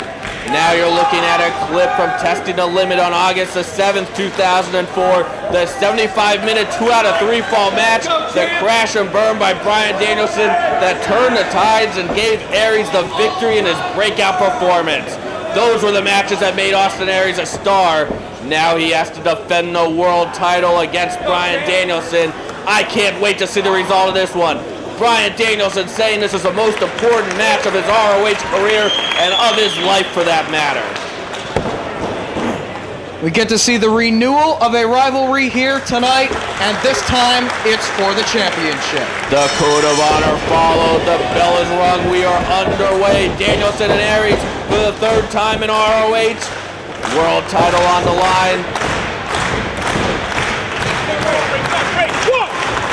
What an atmosphere in this building. And we are joined right now by the ROH Pure Champion, Samoa Joe. How is the ribs, Joe? Why don't you give us a scoop? Jimmy Bauer and Dave Prazak, the champ, is here. And no, I'm not talking about the man you're looking at wrestling in the ring right now. I'm talking about the man you're hearing on the microphone here today.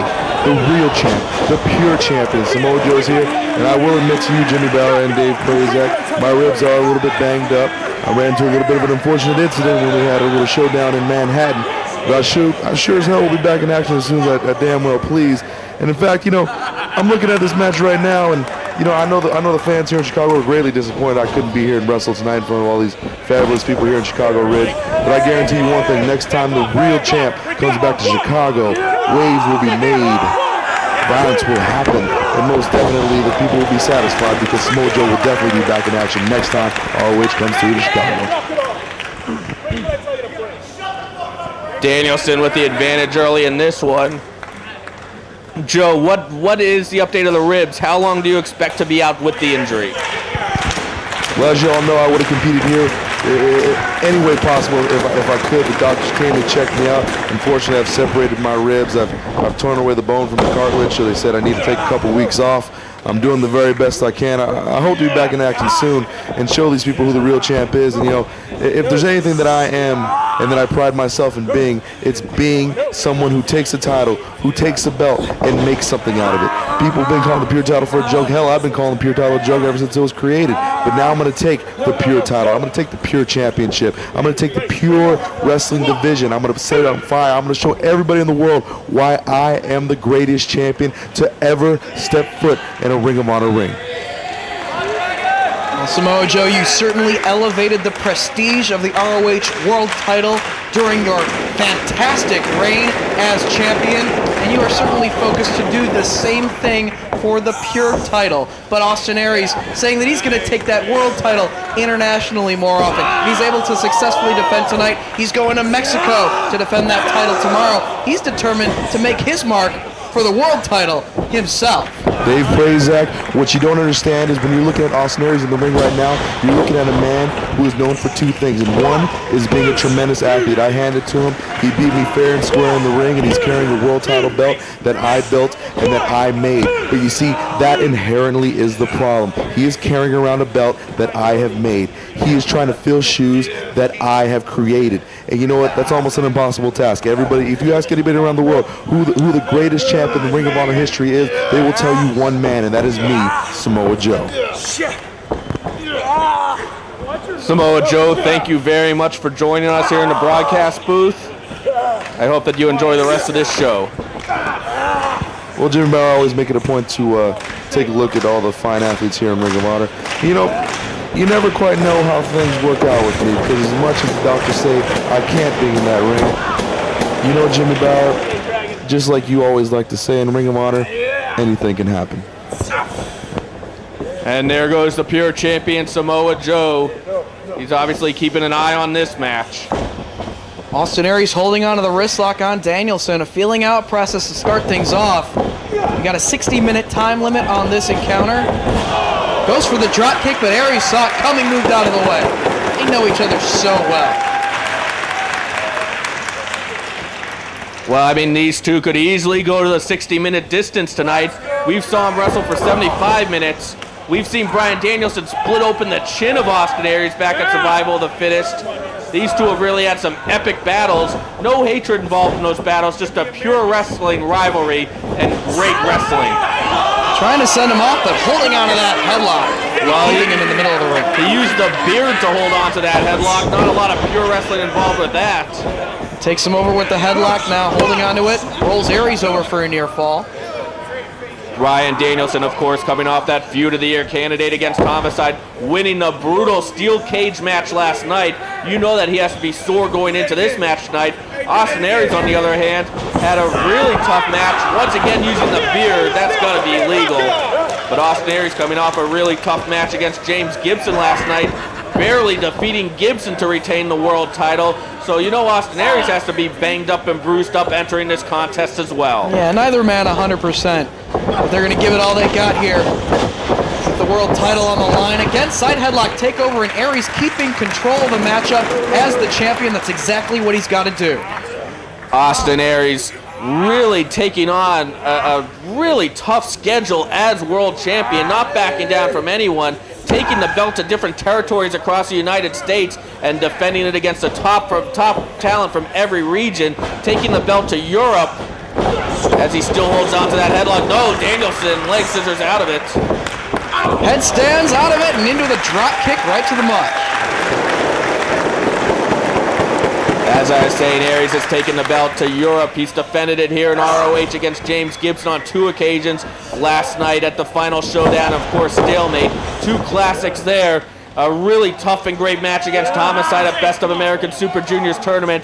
That steel cage match to kick off the 3rd anniversary celebration against Colt Cabana, where he sacrificed his own body to retain the title. And ROH officials are actually concerned that Austin Aries might be taking on too tough of a schedule.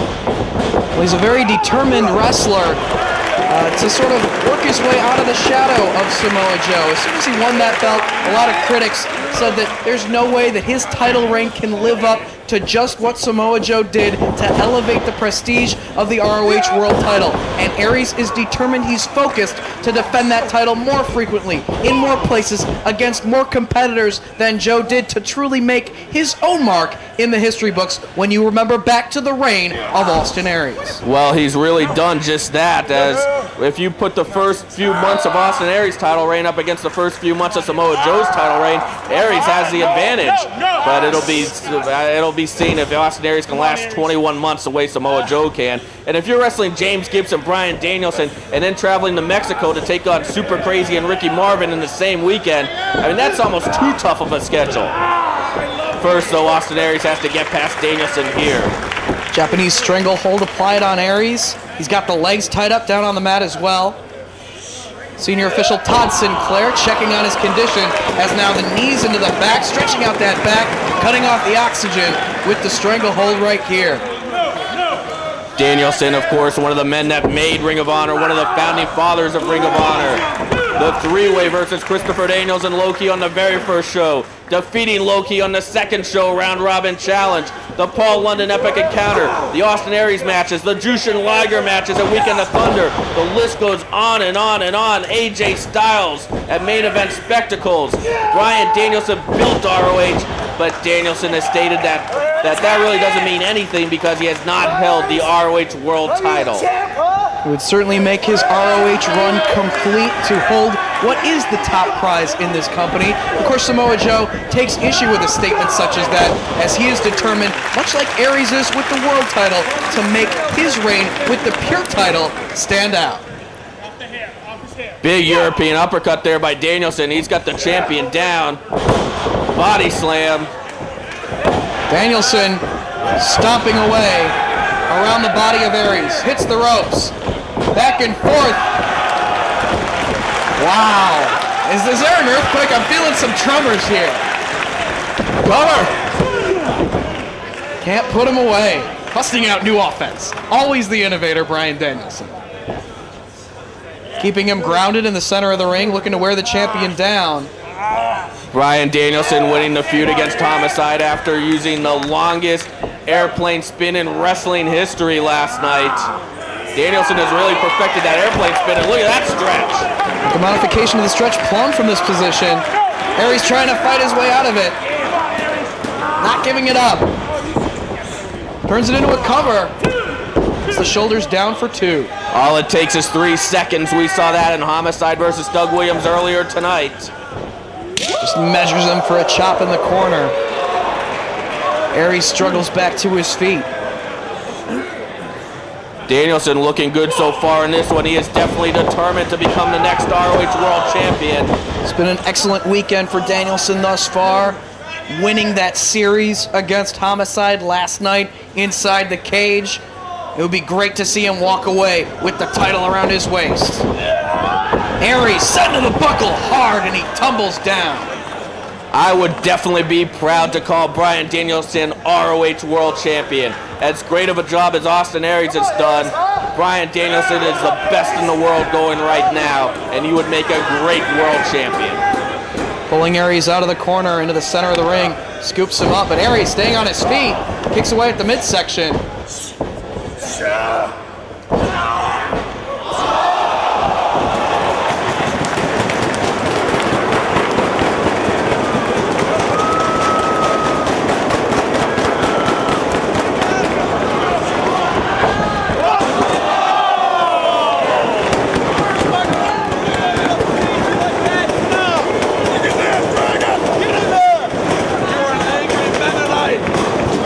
And there's the turning point of the match here.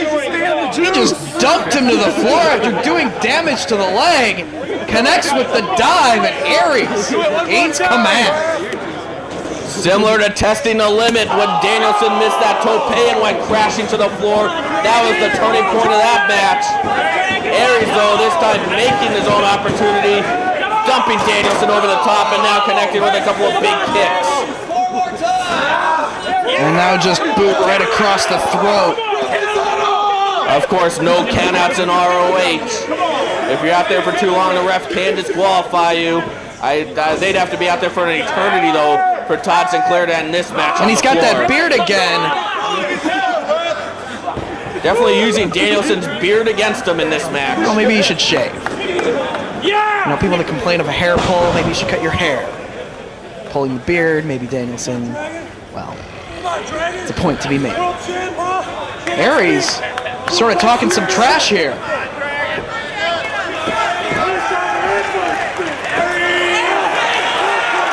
What, is he thinking about giving him the airplane spin?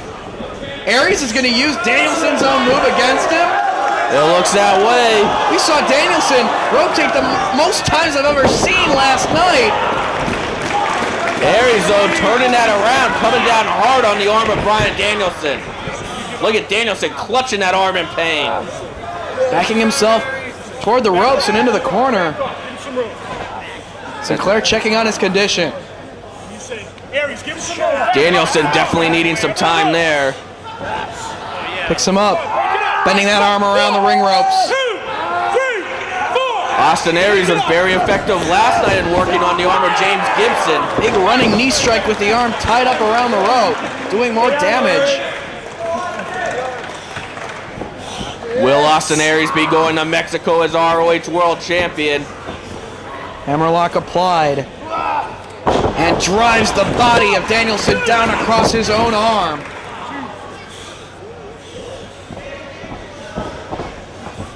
Grabs hold of that limb once again. Danielson trying to fight away from it. Danielson definitely protected that limb like a wounded animal. Almost giving up his head to Austin Aries there to protect the arm. Aries now, again, arm trapped behind the back, slams him down on his arm. Austin Aries neutralized the choke, the front guillotine choke of James Gibson last night by working on the arm of Gibson. Perhaps he's trying to injure Danielson's arm to the point where Danielson couldn't use cattle mutilation.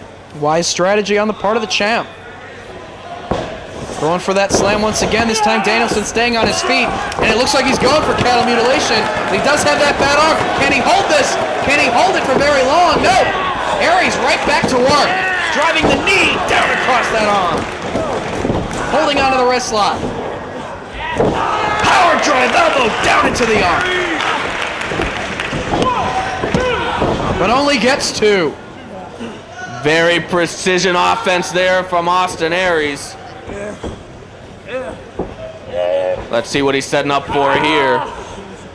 As much as people credit Bryan Danielson for being one of the best technicians in the game today, Austin Aries has been with him every step of the way in their matches thus far.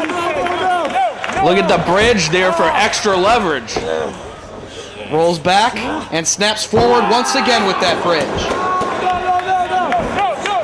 See the pain on the face of the challenger. This time Aries maybe looking for cattle mutilation himself.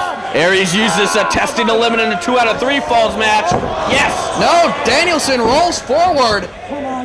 Not allowing himself to be trapped in the hole. Going for it again. Again, Danielson rolls his body to the side. Successfully able to counter out of his own trademark hold. Breaks it and connects with the kick upside the head. A desperation enziguri from Danielson, buying himself some time there. Really needs to shake out that arm. He's got Aries stunned. Aries back to his feet. Connects with the boot. Aries charges in once again. And a second boot right to the face. And Aries driven into the turnbuckle. Now Danielson kicking away at the chest. He's got Aries now in the corner. And an extra burst of energy from the challenger.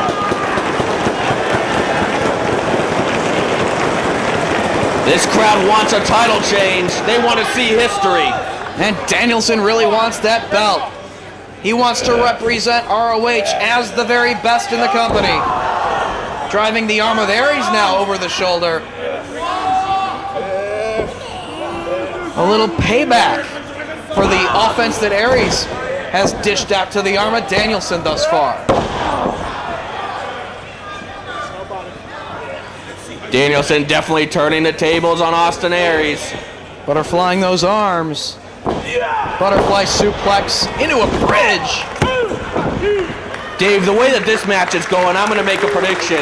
This is going to go into a 60-minute draw tonight. Well, these two know what it's like to go a lengthy period of time. And the fans almost come to expect it, much like Samoa Joe and CM Punk in their series. You want to insult me, Aries? You want to insult me?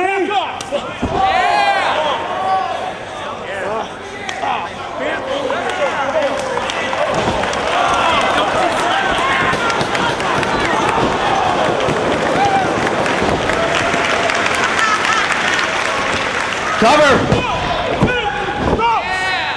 Danielson being so aggressive. That's exactly what he's got to do. Well, that's what we saw come out of Bryan Danielson in the Homicide feud, that aggression, that brutality coming out of Bryan Danielson for the first time against Homicide, now using it against Austin Aries. Notice how Aries on that pinfall attempt, grabbing the ropes, great ring presence. He always knows where those ropes are. He always knows where he is in that ring. That's why he's world champion.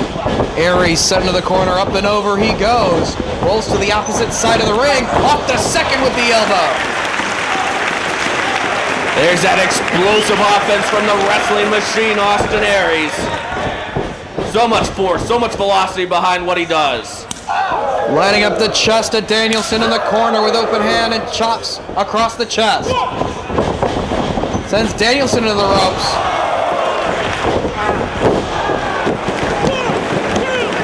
The power slam gets him an ear fall. Looking to go up top.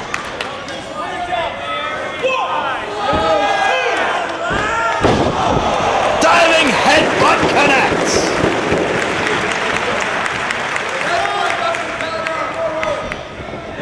Cover. Now he gets his shoulder up. Bryan Danielson signaling for the airplane spin. Do you think you could possibly get Austin Aries around more times than he did Homicide last night? I don't think we're ever going to see any human being rotate that many times ever again.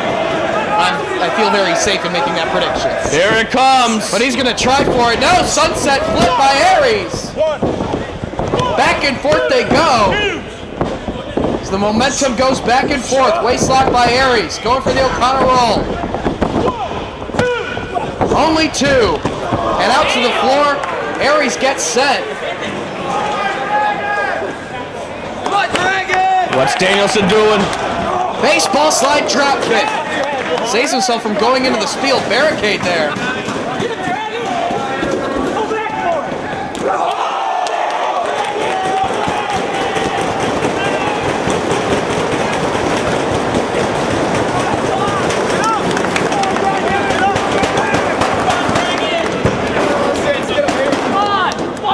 The diving European uppercut off the apron to the floor from Danielson.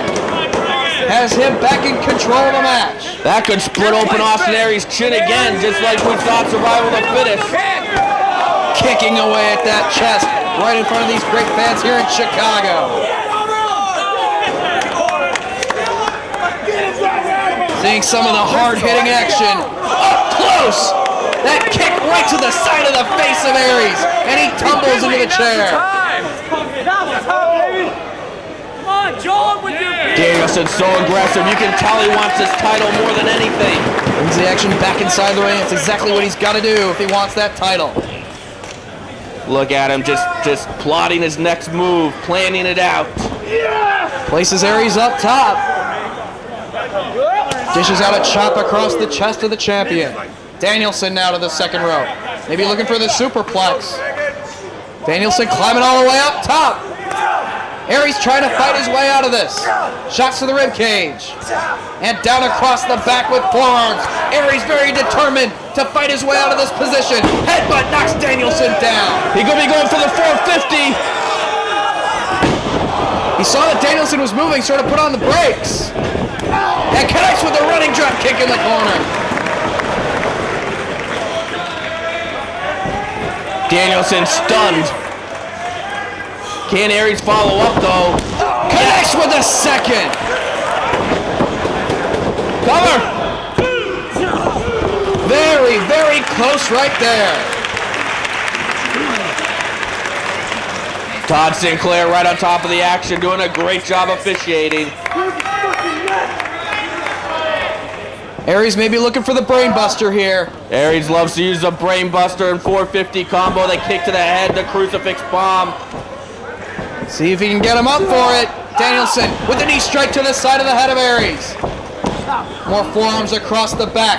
Aries is determined to get this brainbuster on Danielson. No, stays on his feet. Belly to back suplex position into the atomic drop. Very effectively done by Danielson. Now placing Aries up top.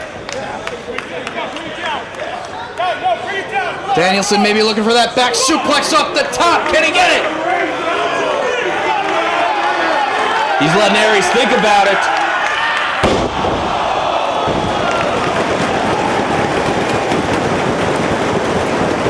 Cover!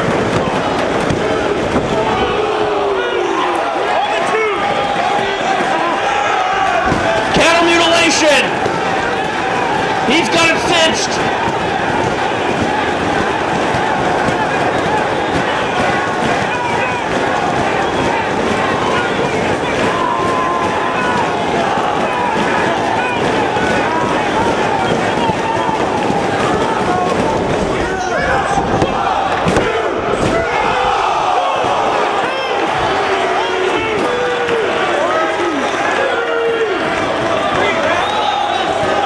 Refusing to give it up in the cattle mutilation. Danielson rolls the shoulders to the mat, trying to get the pinfall, but Aries able to kick out. Danielson needs to follow up. He's calling for the airplane spin. This earned him the victory inside the cage last night in Dayton. Around and round he goes. Could we see 150 rotations tonight?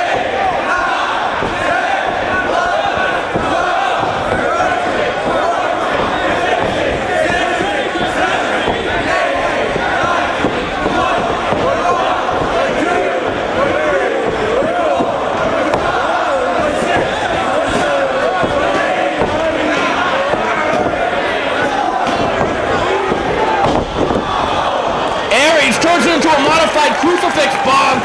He didn't quite get it the whole way, but broke up the hold, and Danielson is stunned again. Well, all the equilibrium taken away from Aries, but he's able to drive Danielson down, and he connects with a solid forearm strike. Maybe looking for the brain buster. Aries gets him up. Right on his head. Oh, you know that he's got to be going for the 450. This is the combination that always works for him. He beat Alex Shelley with this. He beat Samoa Joe with it. Nails it! Aries retains the ROH World title in yet another classic matchup against Bryan Danielson.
Like B.I.G. is. I'm the greatest of all times. I'ma say it just like Ali did. The champ is here!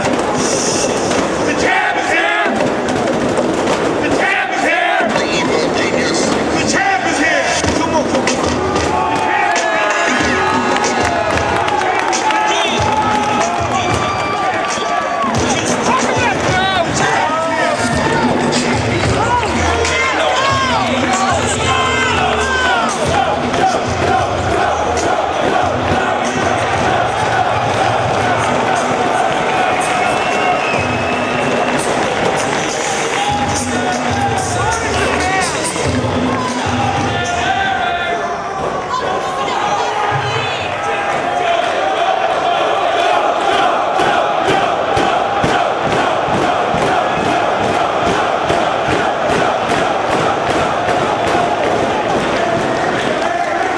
Now, all still calm down. Don't think I came out here to kick your ass all over this ring because last time I was in Chicago, I did a hell of a job of that already.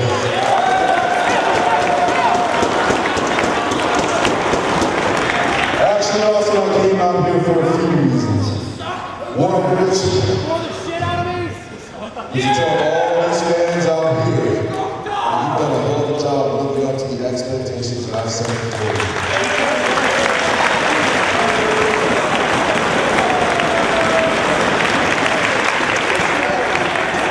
But I also come out here with a warning because you see, all you're doing is living up to my expectations that I set before you.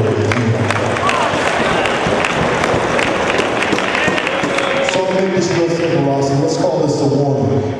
You may hold the ROH World Championship, but now I hold the ROH Pure Championship. And from this day forward, fans, this belt will be the top belt here in the world.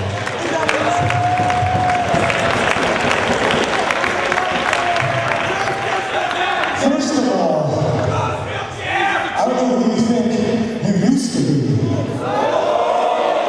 But see, what you used to be is what I am now, and that's the top damn wrestler in ROH.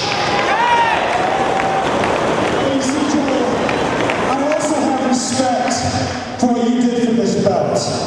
Because if you were anybody else coming out here and stealing my spotlight, I would slap the taste right out of your mouth.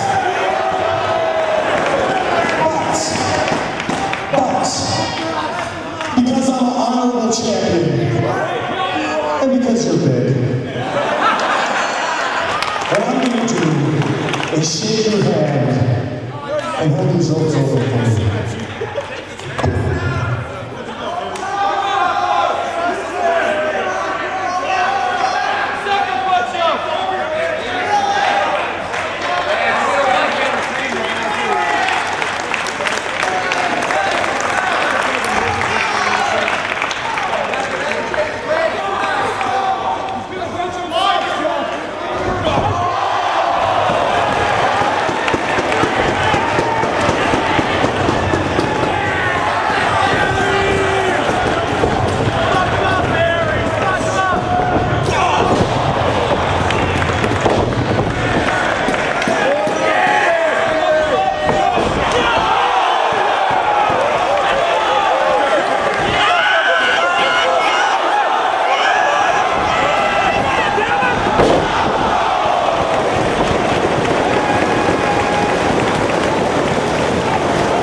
took it from crack to rap. Now he put out 2 anthems a year. I just want to rock for a century.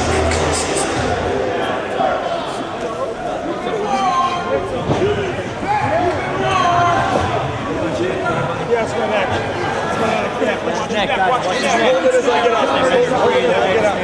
Hold it as I get up. Watch his neck. Watch his neck. Watch his neck, guys. Watch his neck. Watch his neck. We've got it. Be careful.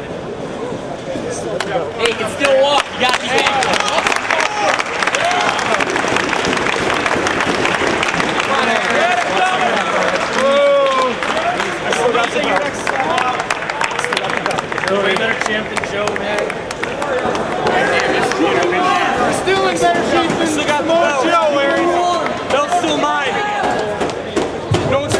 from me, ever. Kill me. You don't kill me, you ain't gonna die. I still got the belt. No one's taking this from me.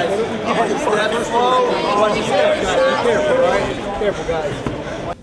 Dave Prazak here at Intermission in Chicago Ridge, Illinois. They're setting up the steel cage right now for your main event. What a confrontation we just saw between Samoa Joe and Austin Aries. But joining me right now at this time, James Gibson. Big victory tonight. Way to rebound from last evening. And tonight, you defeated one half of the current ROH Tag Team Champions. That could put you in line for a tag team title shot for yourself and a partner. You know, just like I mentioned earlier, James Gibson's out for gold. All right, whether it be world, tag, or pure, it doesn't matter. It just so happened tonight I beat one half of the ROH champions, BJ Whitmer, by submission. I don't want to speak for another man, but I'm assuming that Spanky would be more than happy to be my partner, and Spanky's my man of choice. So I'm officially want to put James Gibson and Spanky's name in the hat to challenge BJ Whitmer and Jimmy Jacobs for the ROH. Wait a minute. BJ Whitmer, nothing. I made Jimmy Jacobs tap tonight. The Texas Cloverleaf right in the middle of the ring, fair and square. If anyone deserves a tag team title shot, it's me and my best friend, Nigel McGuinness. Forget the tag team title shot. Just give us the belts. What do you say? Hand them over. Give you. What do you say?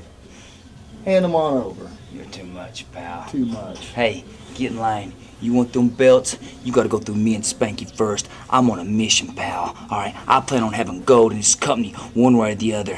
Chad, me and you go way back, but I assure you do not want to get in my way. Bring it on. Bring it on. Steel cage main event still to come here in Chicago Ridge. Generation Next. Something I created caused me so much anguish. The war between us has escalated. Right up the ladder. You broke my arm. Tore it up but good, didn't you? It's a good thing I'm ambidextrous. I'm teeing off on you with chairs. Something's gotta give. The war between us needs to come to a close. All right, we got him. Brian, wait, before you leave, what's going on? You didn't shake hands tonight. What's going on with that? You know, after not winning the ROH World title tonight, everything I've done so far means nothing. I quit.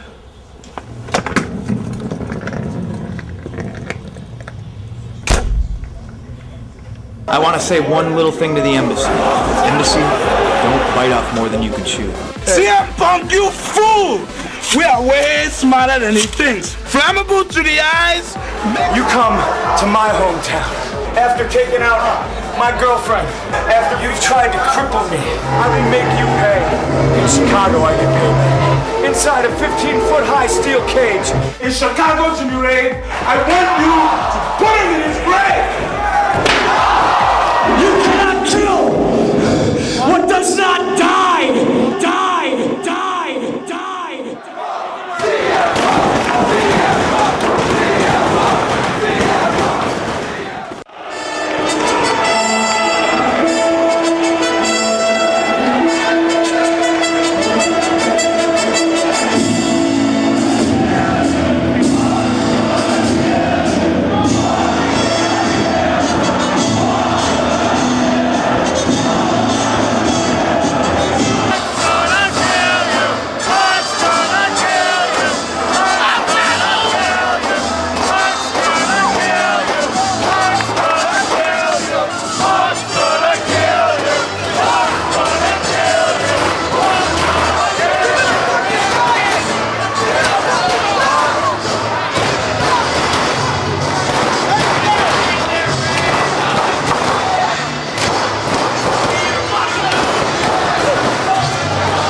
I have never seen CM Punk more focused and determined than he is right now.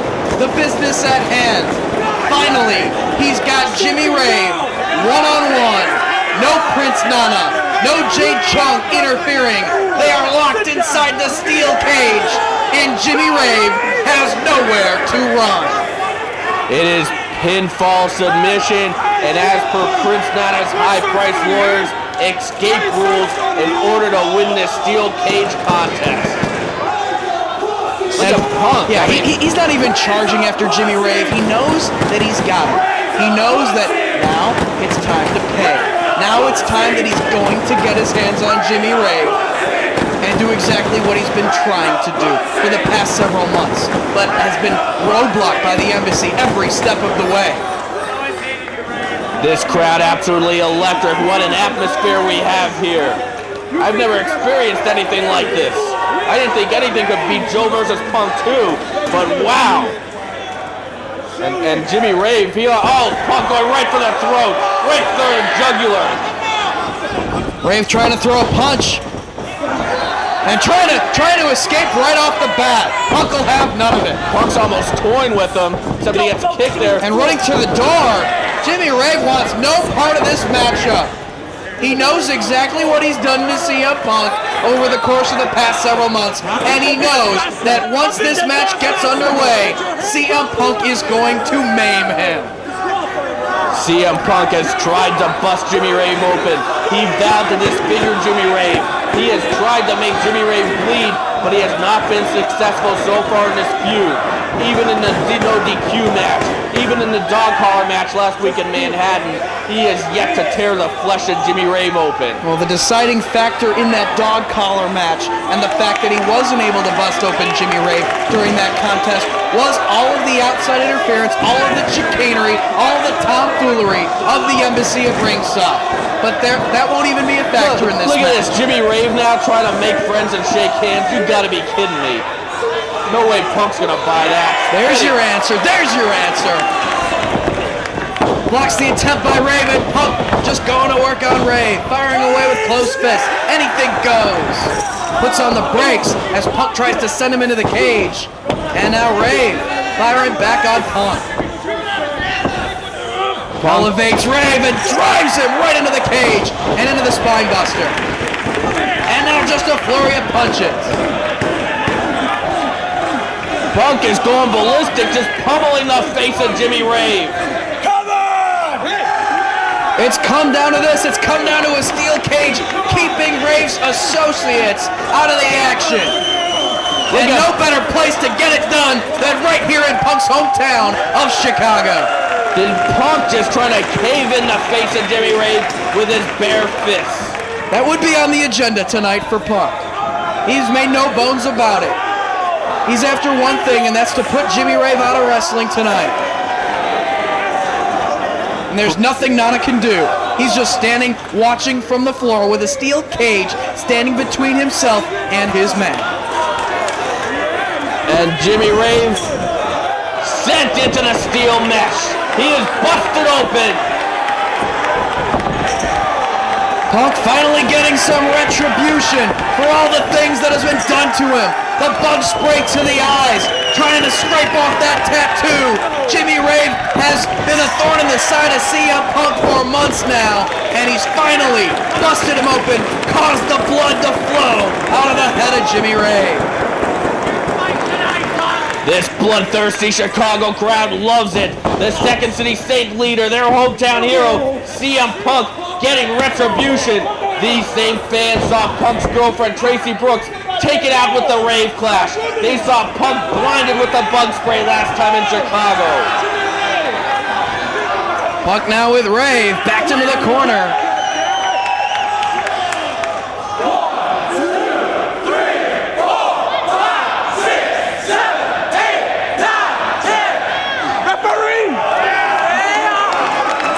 Punk trying to split that cut open more with his fists.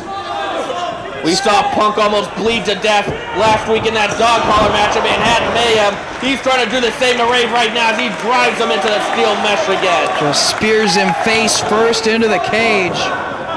Punk very slow and methodical in his offense. He knows that he's finally got his hands on it. Oh, he is just toying with Jimmy Rave. He has waited for this match, waited for this moment, and he is making sure that he enjoys it. Once again, the forehead of Rave, the lacerated head of Rave, driven into the cage once again, causing that cut to be busted open even more. Prince Nana seeing his investment being destroyed right now. Jade Chung trying to give words of encouragement to Jimmy Rave.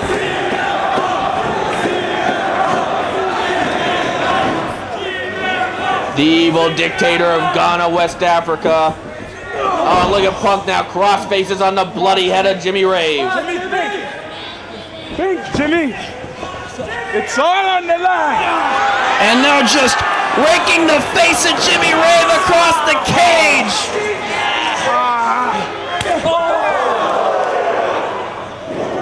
Punk absolutely annihilating Jimmy Rave just like we thought that he would.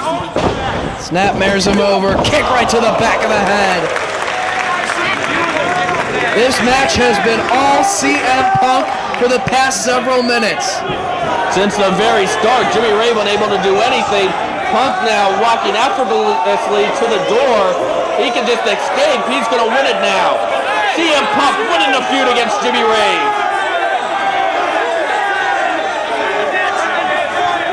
What's he? He's calling for a chair. Oh, Punk wants to deliver more punishment to Jimmy Rave. Yeah, he's not done. He came here for a reason. It's not necessarily to win the match. It's to hurt Jimmy Rave and take him out once and for all. Chair to the midsection, and now down across the back. Rave using the chair last week in Manhattan to try to cave in the skull of CM Punk. Of course, Punk suffering a broken skull previously before entering Ring of Honor. Rave trying to take advantage of that weak spot. Right now, though, it's Rave getting destroyed with that chair. Face first into the chair he goes. And Punk standing tall here in Chicago Ridge. Punk's having the time of his life right now. He has absolutely destroyed Jimmy Rave for all the mental and physical pain that the embassy has caused to CM Punk. Punk is getting his revenge. Rave can't even stand up. Yeah, Punk was just waiting with that chair, but Rave tumbles back down, face first, and Punk just throws the chair on the body of Rave. And now Punk's gonna take the victory. He's having words with Jade Chung trying to slam the door.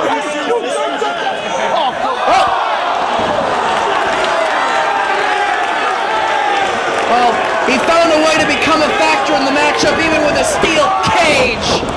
Rave with the chair across the skull. Nana blinding CM Punk.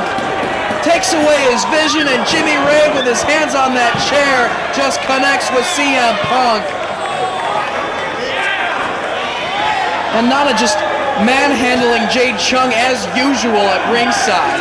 I don't know why she puts up with the embassy. Oh, it's obvious. It's the money of Prince Nana.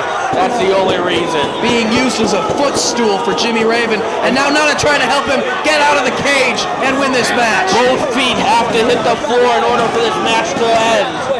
That is the only way to obtain victory by escaping the cage. Well, it's a tug of war between CM Punk and Prince Nana, and Punk came up the winner of that. Rave now with the dazed Punk. The powder to the eyes and the chair shot from Rave have turned the tide of this match into the favor of Jimmy Rave. Punk is the one losing blood right now. Both men have been busted open. Such an intense feud between these two men.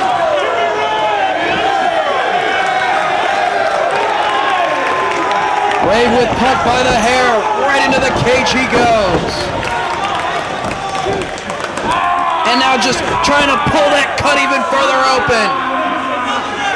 Jimmy Rave has defeated AJ Styles in AJ Styles' only match back here in ROH back at the 3rd Anniversary Celebration Part 2. Jimmy Rave defeating CM Punk on numerous occasions. Could you imagine though if Jimmy Rave can defeat CM Punk inside the steel cage right here in Chicago? Would certainly be a blow to CM Punk as now Jimmy Rave doing the very same thing to Punk that Punk did to Rave, just using the cage as like a cheese grater. Grinding the face of Punk into the cage. Jimmy Rave, he's proving that he can get brutal as well, that he has no mercy. Rave just standing over the fallen body of CM Punk.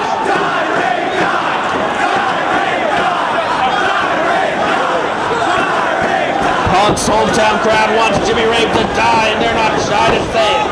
Firing away on Punk, but trying to stay on his feet.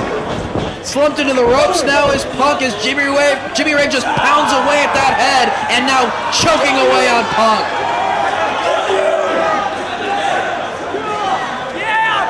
It's all legal in this one. You are the crown jewel. The crown jewel of the embassy, Jimmy Rave with the boot right across the throat. As now Nana trying to get involved as best he can through that cage, pulling away at the hair of CM Punk. Prince Nana wants this victory, telling Jimmy Rave that he would even have to die to bring the embassy its greatest victory. All Prince Nana cares about is glory for himself. Rave trying to escape now, climbing the ropes to try to get over the top of this cage and win the match. Rave is close. Trying to get his footing on this cage. Punk back to his feet. Pulling away on the leg of Jimmy Rave. Punk has taken a beating in this one and suffered considerable blood loss. Blocks the attempt by Rave, and now Punk going to work on Rave. Both men standing on the top rope. Come on, Jimmy, think, Jimmy. The struggle continues. Take him out. Punk rammed head first into the top of the cage. Take him out. Ladies and gentlemen, What could Rave be looking for right here? Punk holding on to the cage. Going for a Russian leg sweep off the top rope. Punk with elbows and another shot to the head of Jimmy Rave. Just firing away, and Rave has crushed himself, but Punk does as well. Both men in a world of hurt right now. The impact of Rave coming across the top rope caused Punk to lose its footing. Both men down. It has all come to this, doing battle in a bloody war inside of the steel cage.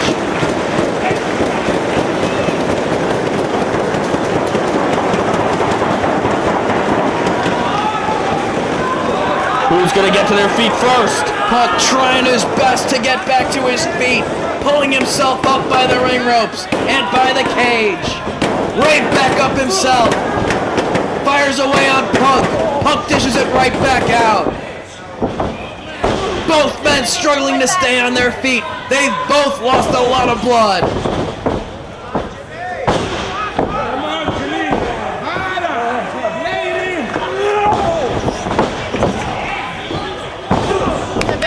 Back and forth. Exchanging strikes here, but neither man going down.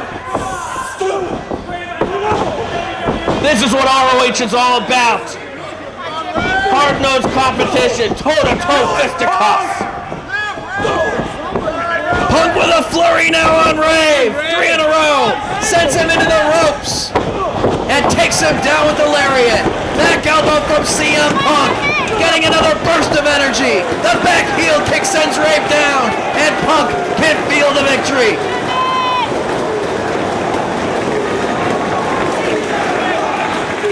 Punk gaining strength from the Chicago crowd, his hometown crowd. Grabs hold of the hair of Jimmy Rave, pulls him back up to his feet. Sends him into the ropes. Punk ducks his head, gets kicked for his trouble. Rave now climbing the ropes, looking to escape the cage and win this match. Can he get both feet over into the floor? No, Punk catching him. Shots to the lower back of Jimmy Rave, standing on the top rope. Punk climbing up himself. Both men again standing on the top rope. This time Jimmy Rave face first into the top of the cage. Punk looking to climb out himself. Come on, Ray. But Rave with another shot. Ray, think. Punk might have had enough at this point, and who could blame him? Russian leg sweep off the ropes. Rave looking for the crossface here. He's got the arm trapped. He's got that shoelace. He used it last time in Chicago. Right around the throat of CM Punk. He's just strangling him. Oh, this is very dangerous for Punk. But hey, anything goes inside the cage. Can Punk withstand this? Can he hang in there? Or will he pass out? He is getting lightheaded. The oxygen literally being choked out of the body of CM Punk.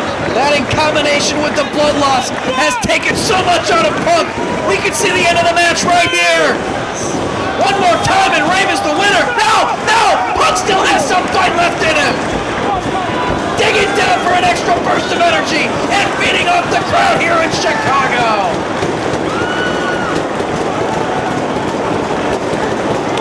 Punk kicking away at the back of Jimmy Rave repeatedly. Turns him over, and more cross faces from CM Punk. Kick right to the ribs. Punk with the cover. No. 2 count only. Last night's cage match could only end by pinfall or submission. And can you believe that Prince Nana used the taxpayers' money from Ghana on his high-priced lawyers to make sure the escape rule is in effect in this cage match? Yeah, he was hoping that Jimmy Rave could just run away from this fight against CM Punk, but no, he's locked inside this cage. And he's elevated and just dropped down to the canvas. Shining Wizard! Cover!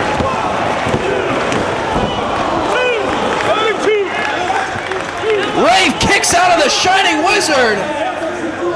You can see the frustration in CM Punk. He's giving it all he's got.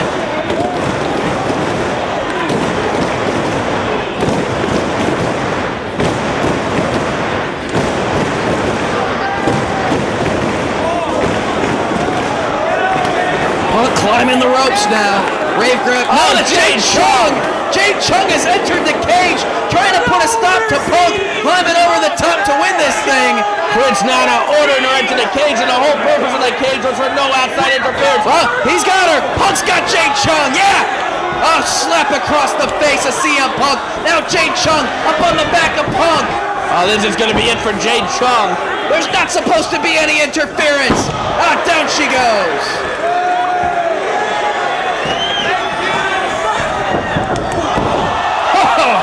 Rave came charging, Punk sidestepped him, and Rave took down Chung! Oh, only 2. Rave has a Rave clash!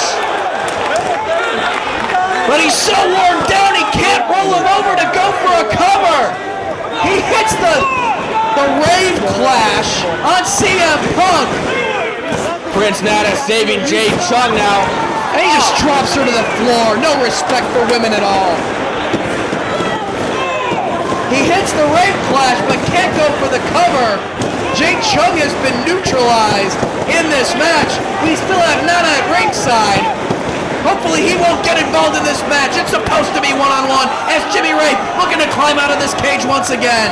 Well, at least we know Jade Chung won't be a factor for the rest of this match. Rave, though, it could be all over in just a matter of seconds. Straddling the top of the cage, Punk trying to get back to his feet. Rave just had to get the other leg over and he could have dropped, but Punk catching him. Punk climbing up top himself, both men standing on the top rope. Headbutts from CM Punk repeatedly. We saw the effect of one headbutt in the Nigel McGuinness Colt Cabana match. Punk with a flurry of them. Now Punk trying to get the other leg over to get out of the cage. What's Rave? No. Rave clash off the top rope. No. Jimmy Rave is going to beat Punk in Chicago. Punk kicking away at the head of Jimmy Rave, trying to counter out of it. He does. Running knee strike off the top rope.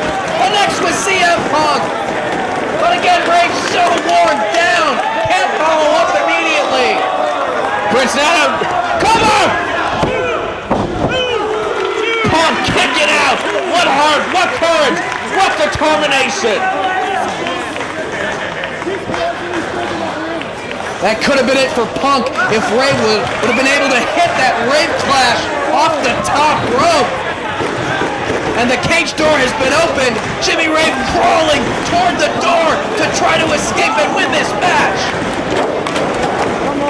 But Punk has his foot. It's a long way from getting both feet to the floor there.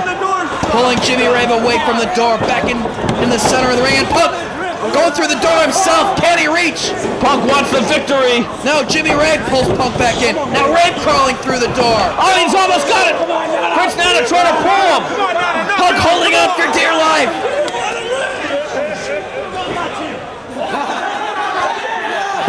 And now pulling Jimmy Rave back in. Punk dives toward the door once again, doing his best. Nana's got the cage door, look like. Jimmy Rave pulling Punk back in. What an epic battle we're witnessing, Dave Prazak. Cage door is shut once again. Butterflying the arms. Welcome to Chicago, Jimmy Rave.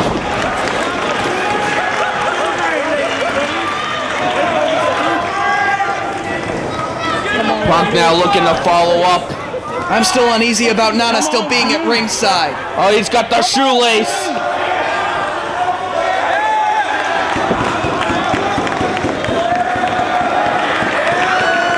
He's gonna try to suffocate, choke out Jimmy Rave. Perfectly legal and in my mind, perfectly acceptable. Oh, it is justified. After all that Jimmy Rave has done, payback. Come on! Jimmy, come on! Jimmy, you're gonna die!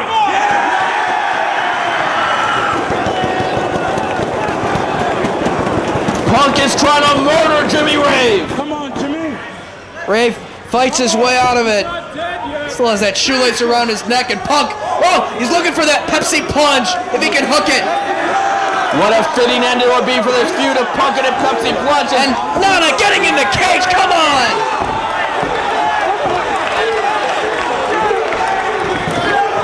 Punk has Prince Nana.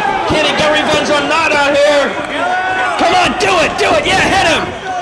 Rave shortening up the spear, but Punk jumping off of Rave with the Enziguri super kick.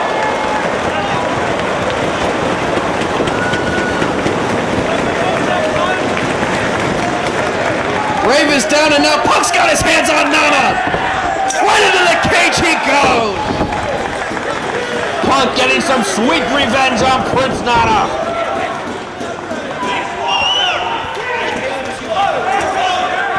Now he's focusing on Nana. This is giving Jimmy Rave some time to get back to his feet. This wasn't supposed to be about the numbers game. The cage was supposed to keep this one-on-one. Yeah, but you know what? I love seeing Punk getting revenge on all members of the embassy. But Jimmy Rave, while he's focused on Nana, Rave's trying to climb out of this cage. Rave's trying to sneak over the top instead of using the door. Punk pounding away on the head of Jimmy Rave. The blood flowing into the eyes of both competitors. Punk all the way to the top of the cage.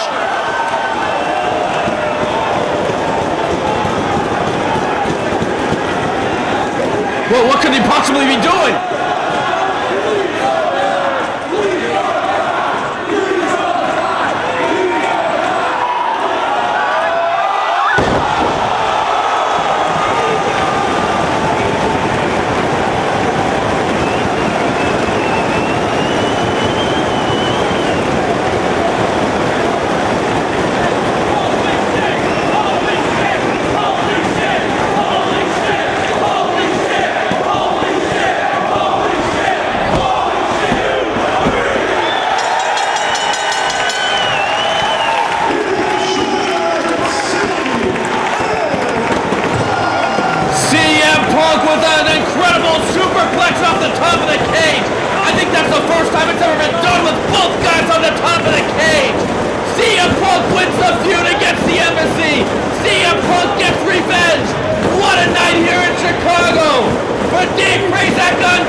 coming to get you, Austin Aries. I'm coming to get you.